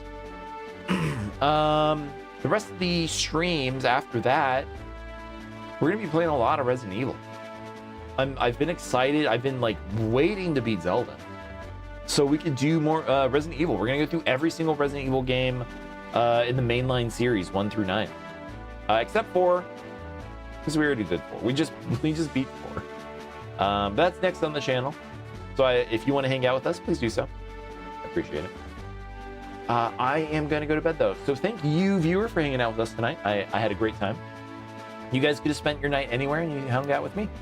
I think that's really sweet. So thank you, everybody. Yeah. We'll catch you tomorrow. Good night. Good night, everybody. Bye. Bye. Man, my throat is... my throat's real rough tonight. All right, good night. Good night, TikTok. Bye-bye. And that is it for YouTube as well. Good night, YouTube. That was very sweet of you. Bye-bye, YouTube. See you next one.